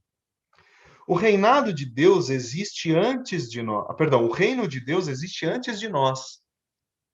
Aproximou-se no Verbo encarnado, é anunciado ao longo de todo o Evangelho, veio na morte e na ressurreição de Cristo. O reino de Deus vem desde a Santa Ceia e na Eucaristia. Ele está no meio de nós. O reino virá na glória quando Cristo o restituir a seu Pai. Então, aqui várias passagens, assim, várias formas de nós entendermos o reino. O reino de Deus, então, portanto, olha só, o reino de Deus ele pode ser um lugar, em primeiro lugar. Ele é um lugar, o reino, que é o céu, ok? O céu, o reino de Deus, ele existe antes do mundo existir. Olha só, o reino dos céus existe antes do mundo. Este lugar onde Deus habita, o reino. Ao mesmo tempo, este reino, ele significa, como eu já falei, uma ação de reinar. Portanto, quando eu digo venha a nós o vosso reino, estou pedindo para que Deus vá reinando no mundo. E mais do que isso, para que Deus vá reinando dentro de mim. Para que Deus vá reinando na minha casa. para que Deus vá reinando no meu trabalho, para que Deus vá reinando no meu município, na minha rua, no meu bairro, na minha cidade, no mundo. Ou seja, quando nós pedimos o reino de Deus, venha o teu reino, nós estamos pedindo para que Deus reine no mundo, certo? Para que Deus reine no mundo todo. Esse é o nosso pedido. Mas o primeiro lugar em que Deus precisa reinar é no nosso coração. Tem até aquela música, né, que diz: Podes reinar, Senhor Jesus, né? Podes reinar. Então, onde que a gente pede para Jesus reinar? Aqui dentro. Dentro do nosso coração existe um trono. Existe um trono de um rei. E muitas vezes nós colocamos outros reis aqui. Às vezes nós mesmos, assim como uma criança vai lá e senta na cadeira do padre, às vezes a gente faz isso. Às vezes a gente vem e senta nesse trono que não é nosso. E quando a gente está sentado no nosso próprio trono aqui dentro, Deus não está reinando. Nós fazemos as nossas coisas, nós nos colocamos como prioridade. Nós é quem mandamos. Porque o rei que manda, não é? Então a gente que acaba mandando e aí a gente faz muita coisa errada. Não é mesmo? Cá entre nós, a gente faz um monte de besteira, porque quem deveria estar sentado aqui é o Deus que sabe o que nós devemos fazer de verdade. Então, quando Deus reina no nosso coração, ele vai nos trazer, em primeiro lugar, ele vai chegar decretando a felicidade, que é o que um rei faz, ele decreta, né? Ele já chega decretando a felicidade dentro de nós, a paz, a harmonia, a santidade. O rei começa a expulsar de dentro de nós o que não presta, e ele passa a reinar em nós. Ele passa a dominar dentro de nós. Certo? Então, que neste trono do nosso coração Deus esteja. Então, para que Deus reine na nossa casa, é primeiro necessário que ele reine no nosso coração. Depois a gente pede, venha a minha família o teu reino, para que ele reine nas pessoas que moram com você, né? Para que ele reine no coração de cada uma das pessoas que moram com você. Que ele reine no coração do teu vizinho, da família vizinha, né? E a gente vai pedindo que reine nas pessoas que trabalham com a gente, e Jesus, que Deus possa reinar, porque se Deus reina em todos os corações, nós não teremos mais problemas nesse mundo. Porque Jesus falou, todo mal que existe, ele vem do coração humano. Toda maldade vem do coração humano. Jesus falou isso. Mas se Deus reina em nós, o Deus do amor, o Deus da paz, o Deus da concórdia, o Deus da alegria, aí este mundo começa a vivenciar o reino de Deus, o reinado de Deus. Não é bonito isso? Diz, portanto, a gente diz: venha a nós o vosso reinado, venha a nós o vosso reino. Né? E aí, o catecismo diz também que trata-se principalmente da vinda final do reino de Deus quando Jesus voltar. Então, ao mesmo tempo que a gente vai pedindo para que Deus vá reinando neste mundo, a gente sabe que este mundo só será plenamente restaurado na sua originalidade, conforme Deus criou, quando Jesus voltar. Então, quando o Senhor voltar, ele vai fazer céus novos e uma terra nova. Todo o universo, toda a humanidade será restaurada. E aí sim, Deus reinará no meio de nós, plenamente, por toda a eternidade. Aí sim o reino será definitivamente estabelecido. Porque Deus reinará no coração de todos os homens. Certo? Então, quando a gente pede, venha a nós o vosso reino, nós estamos apontando também para esta vinda de Jesus. Ok? É isso. Vamos passar para o próximo tópico agora. Seja feita a vossa vontade, assim na terra como no céu. Vamos lá? Então, quando a gente diz assim, ó, novamente, apontando para Deus ainda, seja feita a vossa vontade, assim na terra como no céu. Primeiro, qual que é a vontade de Deus? A gente diz, seja feita a vossa vontade. Mas qual que é a vontade de Deus? A gente precisa saber. Em primeiro lugar, o catecismo diz que a vontade de Deus é que nenhum homem se perca, mas chegue ao conhecimento da verdade. Deus não quer que ninguém se perca. Lembra o que Jesus falou?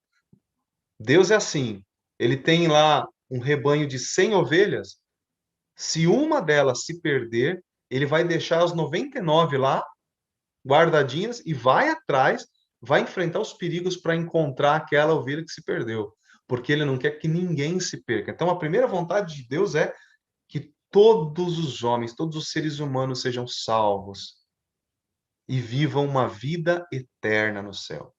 Esse é o desejo de Deus. A outra vontade de Deus é que nós nos amemos uns aos outros como ele nos amou. Então, que ninguém se perca, que outra vontade de Deus, que todos nós nos amemos como ele nos amou. Que todos nós sejamos capazes de dar a nossa vida uns pelos outros.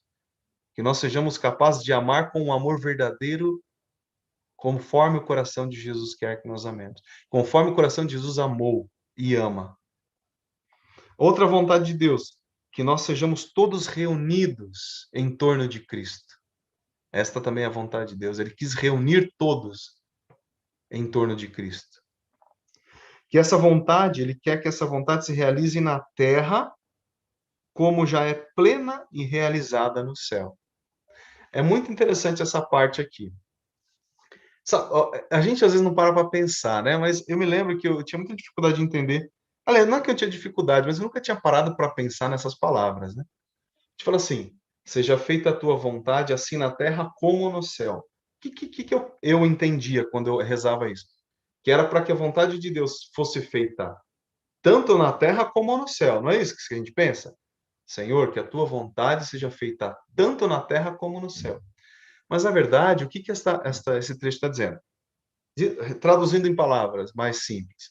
Senhor, que assim como a tua vontade já é feita no céu, porque no céu a vontade de Deus já é feita. Então a gente não precisa pedir para que a vontade de Deus seja feita lá no céu. Ela já é feita lá.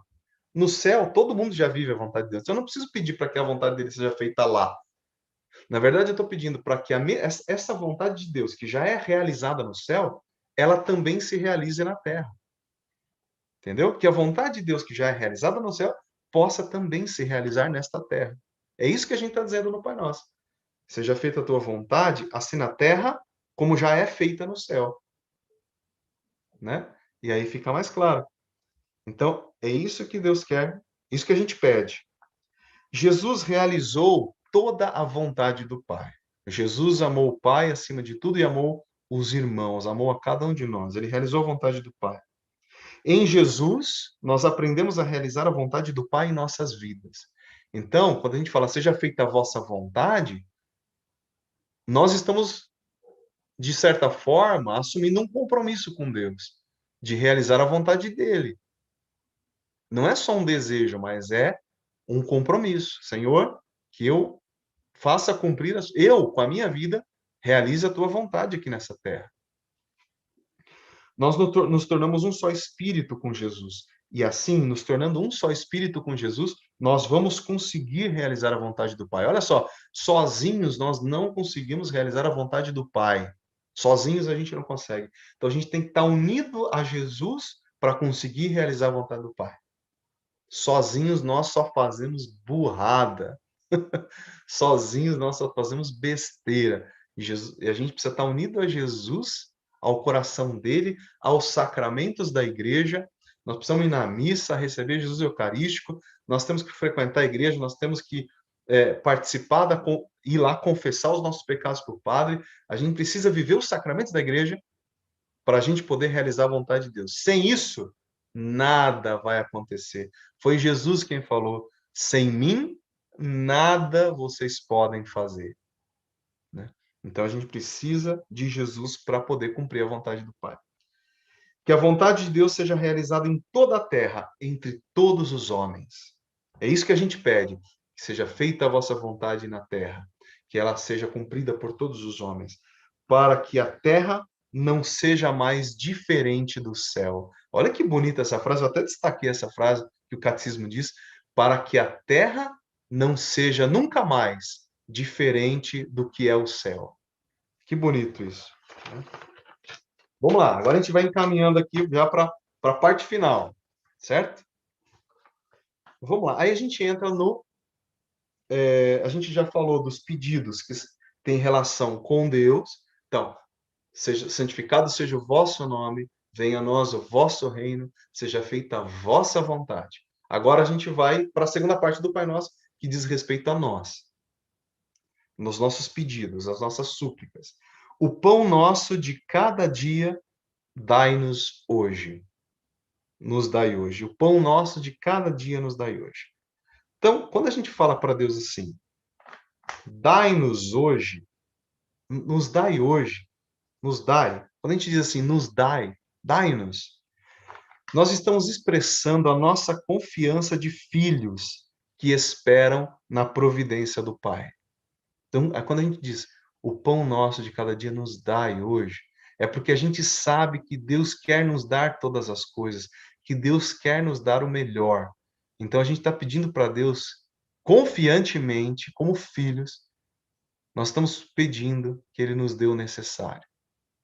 Né? Então, quando sai essa palavra da nossa boca, dai-nos, nós estamos expressando a nossa confiança na providência de Deus.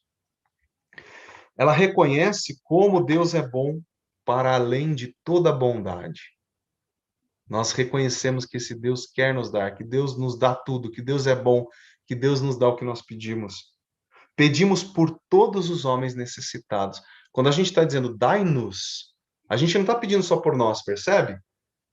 Porque é plural. Não, se a gente está falando assim, dai-me, dai-me. Não, a gente está dizendo dai-nos.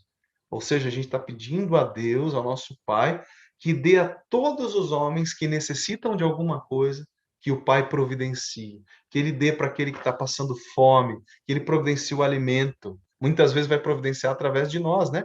Nós vamos ser o canal da graça de Deus, nós vamos levar o alimento para aquele que precisa. Mas a gente pede para aquele lá que está sofrendo, que ninguém está vendo, tanto espiritualmente quanto materialmente. Então, quando a gente fala nos dai, a gente está incluindo todo mundo. Nós estamos pedindo por quem também precisa. O pão nosso, o que diz essa expressão? Essa expressão pão nosso, diz o catecismo, que ele nos dá, a gente pede para que Deus nos dê o alimento necessário à vida e também os bens úteis, tanto materiais quanto espirituais. Então, quando a gente fala o pão nosso de cada dia, o pão nosso, este pão, ele não é apenas o pão material. Nós estamos pedindo o alimento espiritual e material.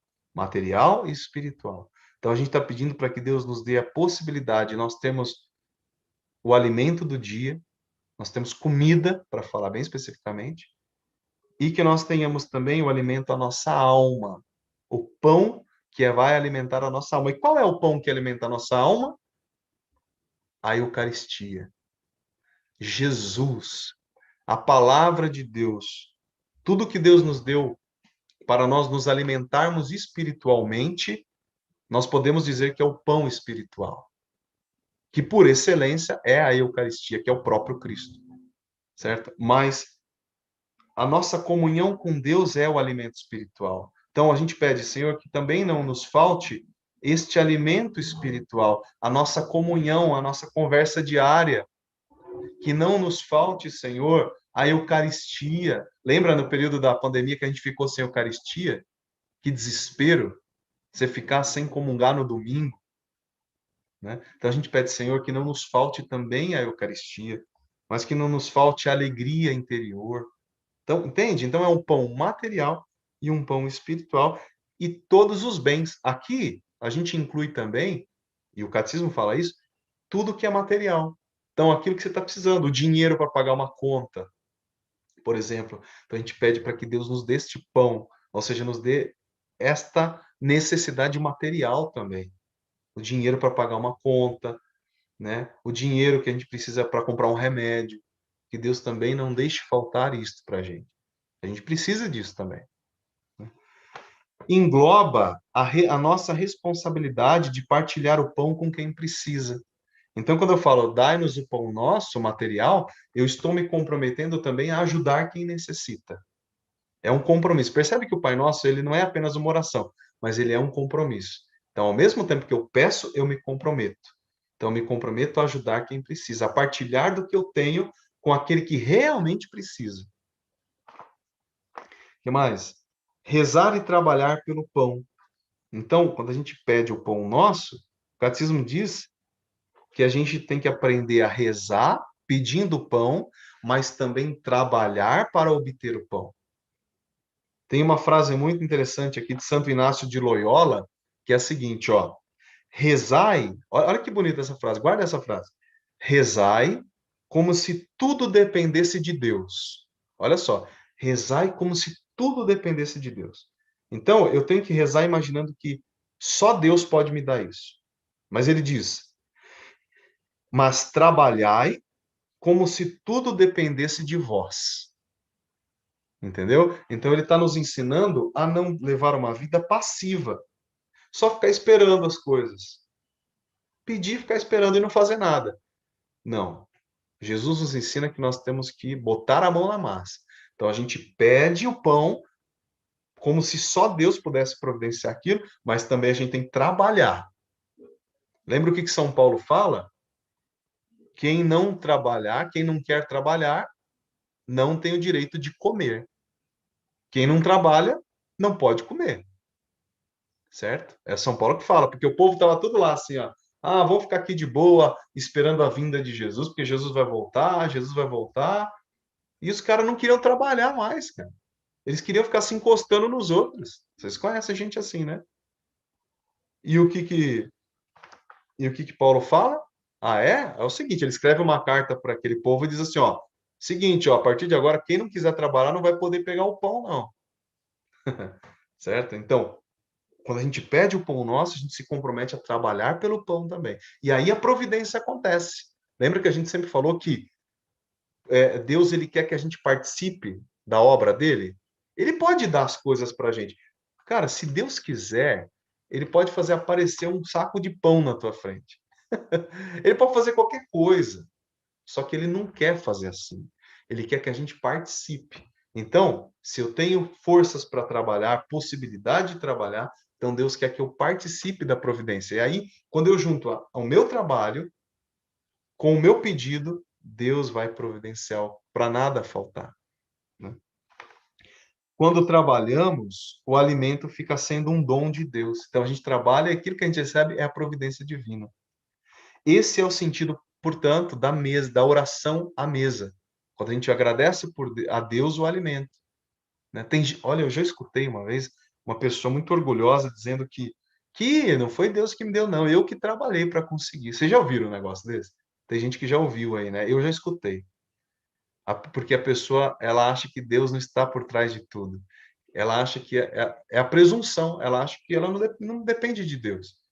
Mas, gente, tudo que nós temos é porque Deus nos deu. Ainda que você tenha trabalhado 24 horas, Deus é que te deu saúde para trabalhar, Deus é que te deu inteligência, força, Deus que te deu a vida, Deus que te deu o ar para respirar, e Deus é quem fez o teu trabalho ter efetividade. E, portanto, quando a gente está diante da nossa mesa para almoçar, por exemplo, para fazer uma refeição, a gente tem que agradecer a Deus. Senhor, muito obrigado, porque o Senhor nos deu este alimento. Ainda que eu tenha trabalhado, eu sei que isso é um dom do Senhor, que sem o Senhor eu não conseguiria ter trabalhado. Então, obrigado por nos dar a oportunidade de termos esse alimento, certo? Aí a gente diz: o pão nosso de cada dia nos dai hoje. E o catecismo diz que é o hoje de Deus. E qual que é o hoje de Deus? É o agora. Qual que é o tempo de Deus? Agora. Então, o hoje estou pedindo, o pão nosso de cada dia nos dai hoje. Nos dai neste dia, Senhor. Agora, no teu tempo, ou seja, quando for a hora certa, me dê aquilo que eu estou pedindo. Seja material ou seja espiritual, me dê, Senhor, o que eu estou pedindo. No teu tempo, no tempo de Deus, que é o hoje. E aqui também ele usa a expressão de cada dia. O pão nosso de cada dia nos dá, o pão nosso de cada dia, né? É meio redundante aqui, mas ele diz que é o necessário à nossa vida diária, material e espiritual. Dai-nos o necessário para a nossa vida diária.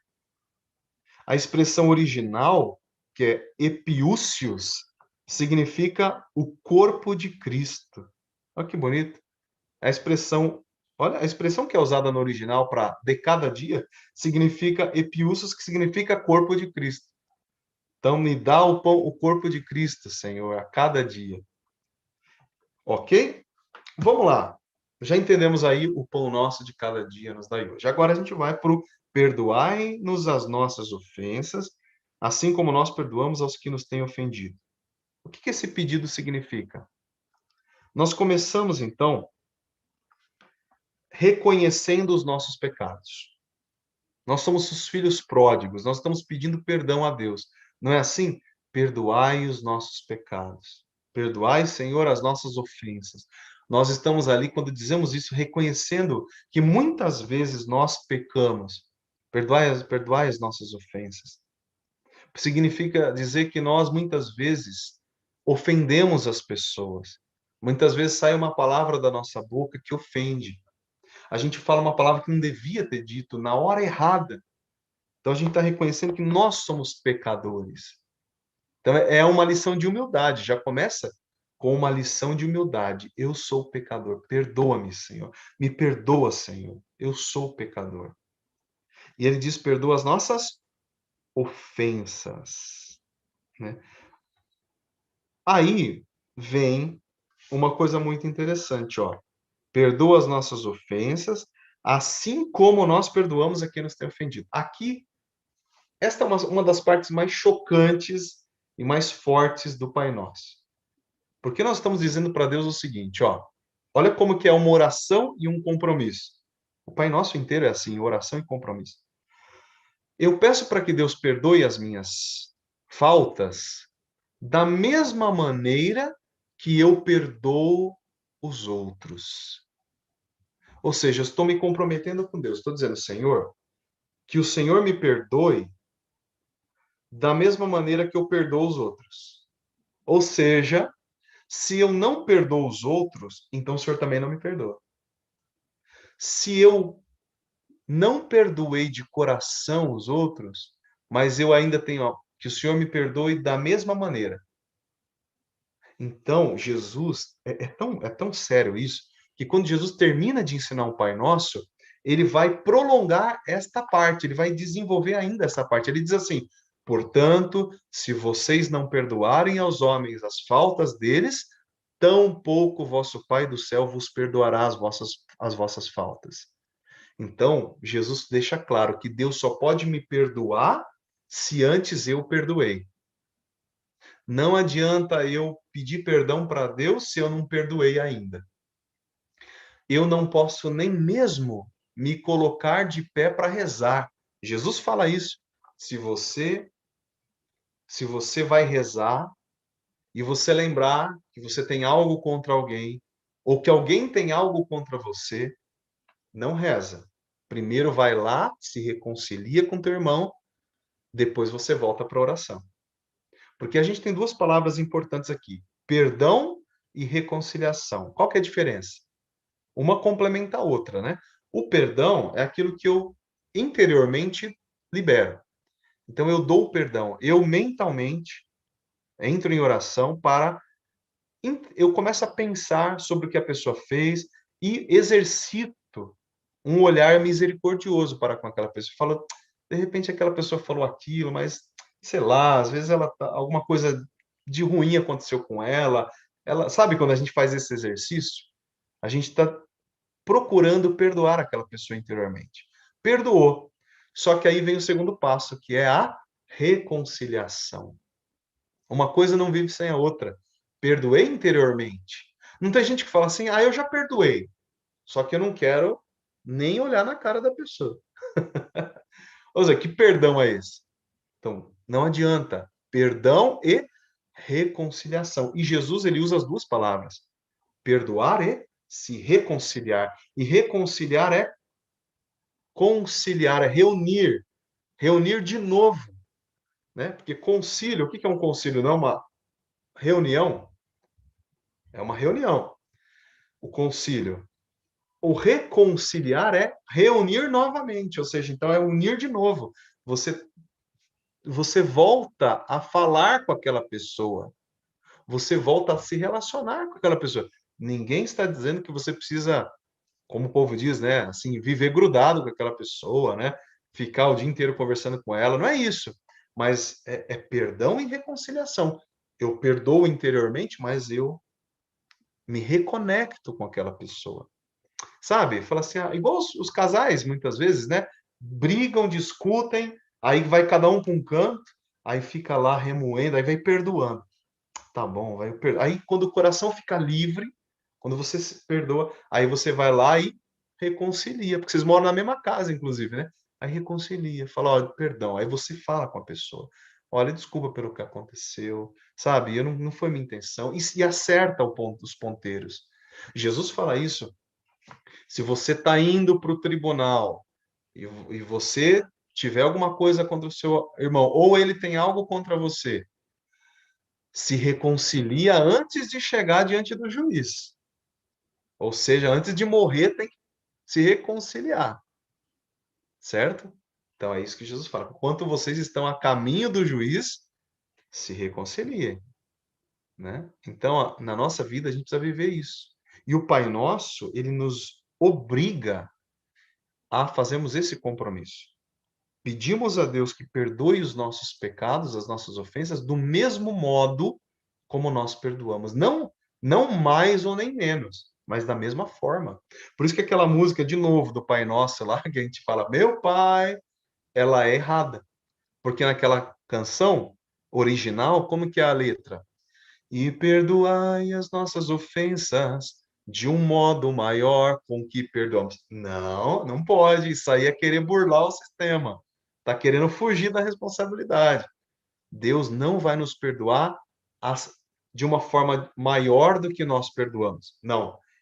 Ele vai nos perdoar sempre, com quanto nós tenhamos perdoado os outros. Da mesma forma. É um comparativo de igualdade, não é? Perdoai assim como nós, da mesma forma. Não tem conversa.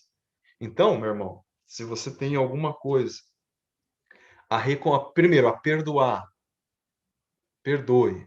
Se você tem alguma coisa a se reconciliar, se reconcilie, procure a pessoa. E Jesus vai além, ele fala que não é só se você tem alguma coisa contra. Porque quando a gente tem alguma coisa contra a pessoa, a gente fala assim: ah, ela que me ofendeu, ela que vem aqui me pedir perdão, não é assim? Tá errado. Jesus fala: se você souber que alguém tem algo contra você, você tem que ir lá. Entendeu? Você tem que ir lá. Não é o outro que tem que vir até você. Nas duas vezes que Jesus fala, nos dois sentidos, ele manda a gente ir procurar a pessoa. Tanto se a gente foi ofendido, como quanto se nós ofendemos. Então, a pessoa que me ofendeu, ela que venha. Não, a gente tem que ir lá. Ah, eu tô ofendido. Ela que venha me pedir perdão. Não, a gente tem que ir lá. Não tem conversa. A responsabilidade, Jesus joga nas nossas costas. E ele fala, e se você tiver com o coração magoado, você não pode nem nem comungar, nem levar a oferta no altar. Tão séria é a reconciliação. Então, esse trecho do Pai Nosso, ele nos ensina isso, tá certo? Vamos lá, vamos para a gente poder acabar às 11 no máximo. Não nos deixeis cair em tentação. É um outro pedido que a gente faz. Vamos ler aí o parágrafo 2846. 2846.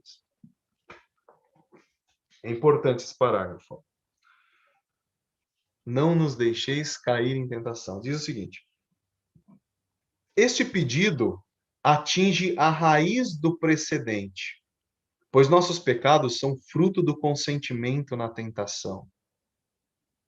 Pedimos ao nosso Pai que não nos deixe cair nela.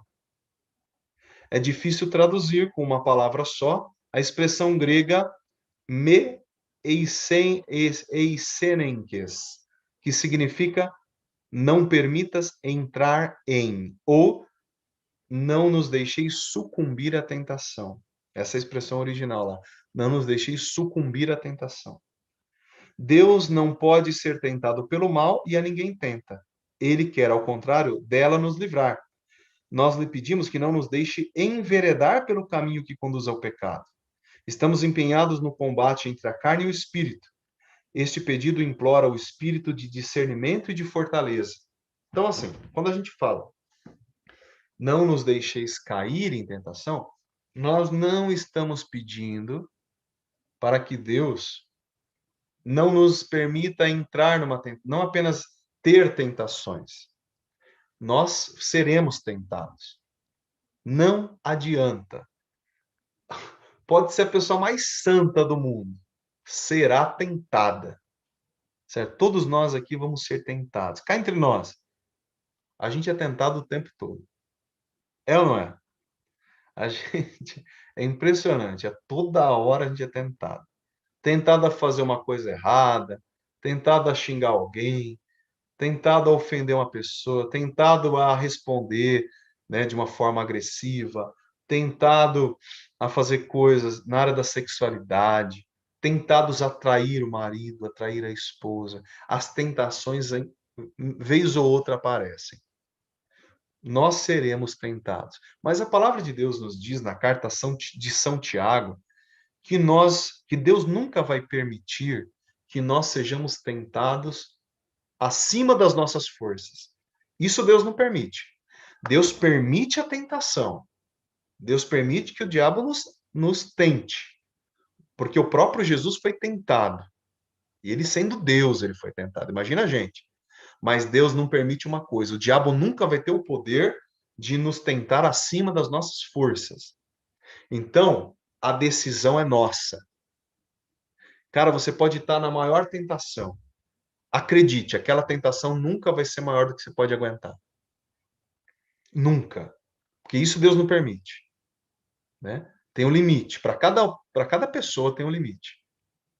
Né? Alguns usam aquela terminologia, aquela expressão, Deus dá o frio conforme o cobertor. É tipo isso. Deus permite que o frio nos atinja conforme a grossura do nosso cobertor. Certo? Ele não vai deixar a gente ser tentado mais que isso, não. Então a decisão está nas nossas mãos. O que a gente pede neste trecho aí é que Deus não nos deixe cair na tentação. Deus não nos deixe sucumbir durante a tentação. Que na hora da tentação, Deus nos deu discernimento para sabermos o que nós devemos fazer e a fortaleza para nós resistirmos à tentação. E aí vai acontecer o que aconteceu no deserto, quando Jesus foi tentado. O diabo tentou 3 vezes, mas não conseguiu. E aí o diabo saiu correndo, fugiu, porque Jesus resistiu. E aí os anjos vieram servir Jesus e o Espírito Santo fortaleceu o Senhor. Ele voltou para Galiléia cheio do Espírito Santo, cheio da força. É isso que acontece depois da tentação. Depois de uma tentação, a gente sai fortalecido, a gente sai cheio do Espírito Santo. E aí aquele vento, aquele ventinho lá não derruba mais a gente, não. Aí vai ter que vir um ventinho maior. Mas aí a gente vai aguentar também, certo? Então a tentação, ela vai vir. Não se engane. Ela vai vir toda hora. Mas o importante é que nós resistamos à tentação. Então eu digo não para a tentação. Eu não vou fazer isso que está me mandando fazer.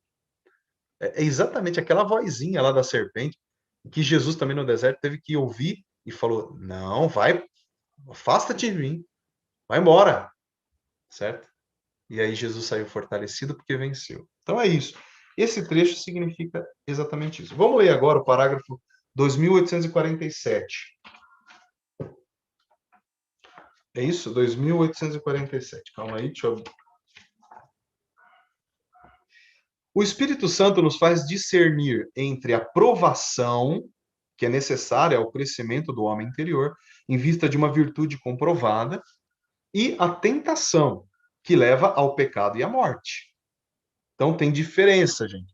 Provação é algo que Deus faz para provar a nossa fé, certo? Lembra como Deus provou a fé de Abraão?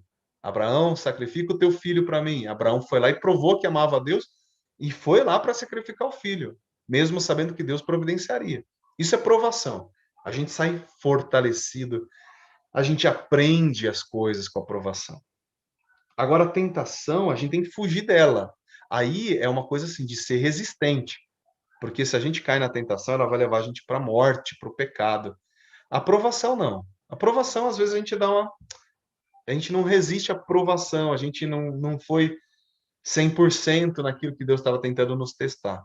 Mas a tentação não. Deus não tenta ninguém. A tentação vem do maligno, né? E o objetivo é nos levar para o inferno. Devemos também discernir entre ser tentado e consentir na tentação. Então, o diabo vai tentar, você vai às vezes sentir alguma coisa. Por exemplo, na área da sexualidade é muito comum, né? Você sentiu, mas se você parou no sentir, você não pecou. Só vai ser pecado quando a gente dá o nosso consentimento, quando a gente se deixa levar pelos desejos, pelos pensamentos, pelas bobagens que a gente vai pensando. Aí a gente entra no pecado, né? Por fim, o discernimento, esse dom do Espírito Santo, que é o discernimento, ele desmascara a mentira da tentação. Aparentemente, o objeto é bom, sedutor para a vista, agradável, ao passo que, na realidade, o seu fruto é a morte. Então, a tentação, ela vem toda bonitinha para nós, né? Ela vem assim, enfeitada, né? Ela vem, parece que é algo tão gostoso, mas, na verdade, é o fruto da morte. Dentro só tem veneno, né? Tem veneno de cobra dos piores. Quando a gente come aquilo lá, nos lábios é gostoso, mas imediatamente a gente começa a sentir que aquilo vai nos matar e a gente morre.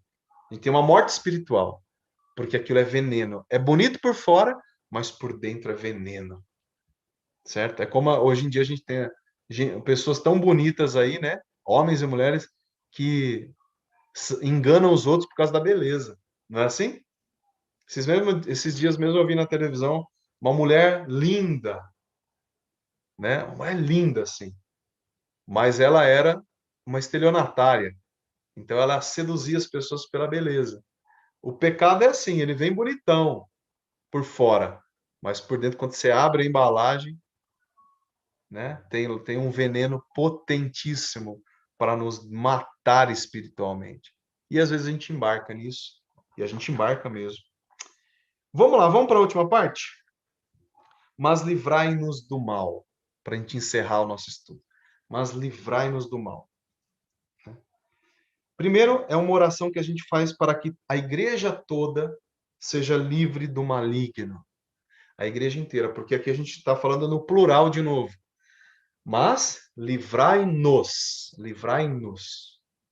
É um pedido para que Deus liberte a humanidade, a igreja inteira e toda a humanidade do maligno. Pegue aí o parágrafo 2851. 2851. Neste pedido, o mal, olha, percebam que é o mal com letra maiúscula, né?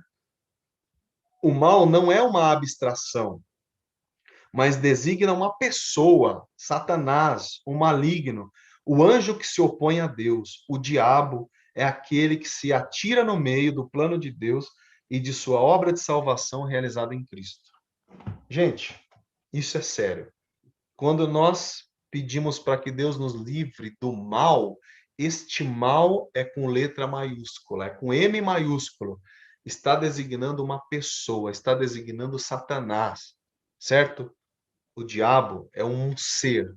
O catecismo está dizendo claramente que não, nós estamos falando de um mal abstrato. Ah, o mal do mundo. Ah, é o mal que existe no mundo aí. Não. Está falando de uma pessoa, está falando do Satanás, está falando daquele que se opõe a Deus, aquele que quis ser como Deus, que foi precipitado no inferno, certo? É disso que se trata. Então, quando a gente diz, mas livrai-nos do mal, livrai-nos do demônio. É isso que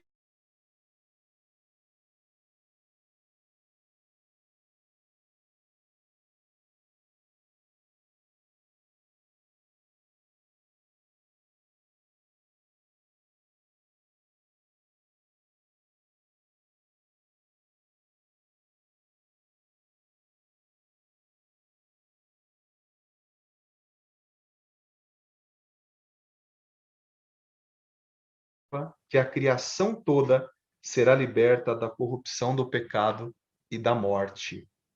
Tá? Então, assim como o pecado entrou no mundo por inveja do demônio, o mundo será libertado também da inveja do demônio, do pecado e da morte por meio de Cristo. Nós sabemos que todo aquele que nasceu de Deus não peca. O gerado por Deus se preserva do maligno e o maligno não o pode atingir. Nós sabemos que somos de Deus e que o mundo inteiro está sob o poder do maligno. Tá? Então, inclusive vamos ler essa citação aí, desse parágrafo, que é de Santo Ambrósio, outro gigante da nossa fé católica, Santo Ambrósio. Santo Ambrósio diz: o Senhor, que arrancou o vosso pecado e perdoou vossas faltas, tem poder para vos proteger e vos guardar contra os ardis do diabo que vos combate, a fim de que o inimigo, que costuma engendrar a falta, não vos surpreenda. Quem se entrega a Deus não teme o demônio. Se Deus é por nós, quem será contra nós? Olha só que maravilha isso, né? Então, quando nós pedimos, Senhor, livrai-nos do mal, nós sabemos que Deus tem o poder de destruir Satanás e de não permitir com que nós caiamos nas suas armadilhas. Então, nós pedimos que Deus nos livre das armadilhas do demônio. Por isso que o Pai Nosso é uma oração de libertação. Ela é uma oração poderosa de libertação. Ela expulsa o demônio. Porque nós estamos pedindo diretamente ao Pai que afaste o diabo para longe de nós. Por isso é uma oração de libertação. Vamos encerrar aqui essa parte com o parágrafo 2854. 2854. Ao pedir que nos livre do maligno, pedimos igualmente que sejamos libertados de todos os males, presentes, passados e futuros, dos quais ele, o Satanás, é o autor ou instigador. Neste último pedido, a Igreja traz toda a miséria do mundo diante do Pai. Com a libertação dos males que oprimem a humanidade, ela implora o dom precioso da paz e a graça de esperar perseverantemente o retorno de Cristo. Rezando dessa forma, ela antecipa na humildade da fé a recapitulação de todos e de tudo naquele que detém as chaves da morte e do Hades, o Todo-Poderoso, aquele que é, aquele que era e aquele que vem. Então, quando nós pedimos livrai-nos do mal, consequentemente, nós estamos pedindo também que Deus nos livre de tudo o que possa nos atingir para o nosso mal, né? Por isso que lá na missa, logo depois que a gente reza o Pai Nosso, o padre continua: livrai-nos de todos os males, ó Pai, e dai-nos hoje a vossa paz. Livrai-nos de todos os males, tudo que possa ser mal para nós, as doenças, as pragas, né? As palavras que são lançadas contra nós para nos prejudicar, aquilo que foi feito para o nosso mal, também aí está contido, consequentemente, tudo isso. Livrai-nos do maligno, mas livrai-nos das coisas más, tudo que venha para nos fazer mal também. E aí acaba, né, dizendo: pois vosso é o reino, o poder e a glória para sempre. Que a igreja depois acrescentou: pois vosso é o reino, o poder e a glória para sempre. Desta forma, com esta oração, com este final, nós apontamos também para a vinda de Cristo, quando ele então vai estabelecer todo o seu reinado aqui nesta terra, e nós encerramos o Pai Nosso com a palavrinha amém. Que significa amém?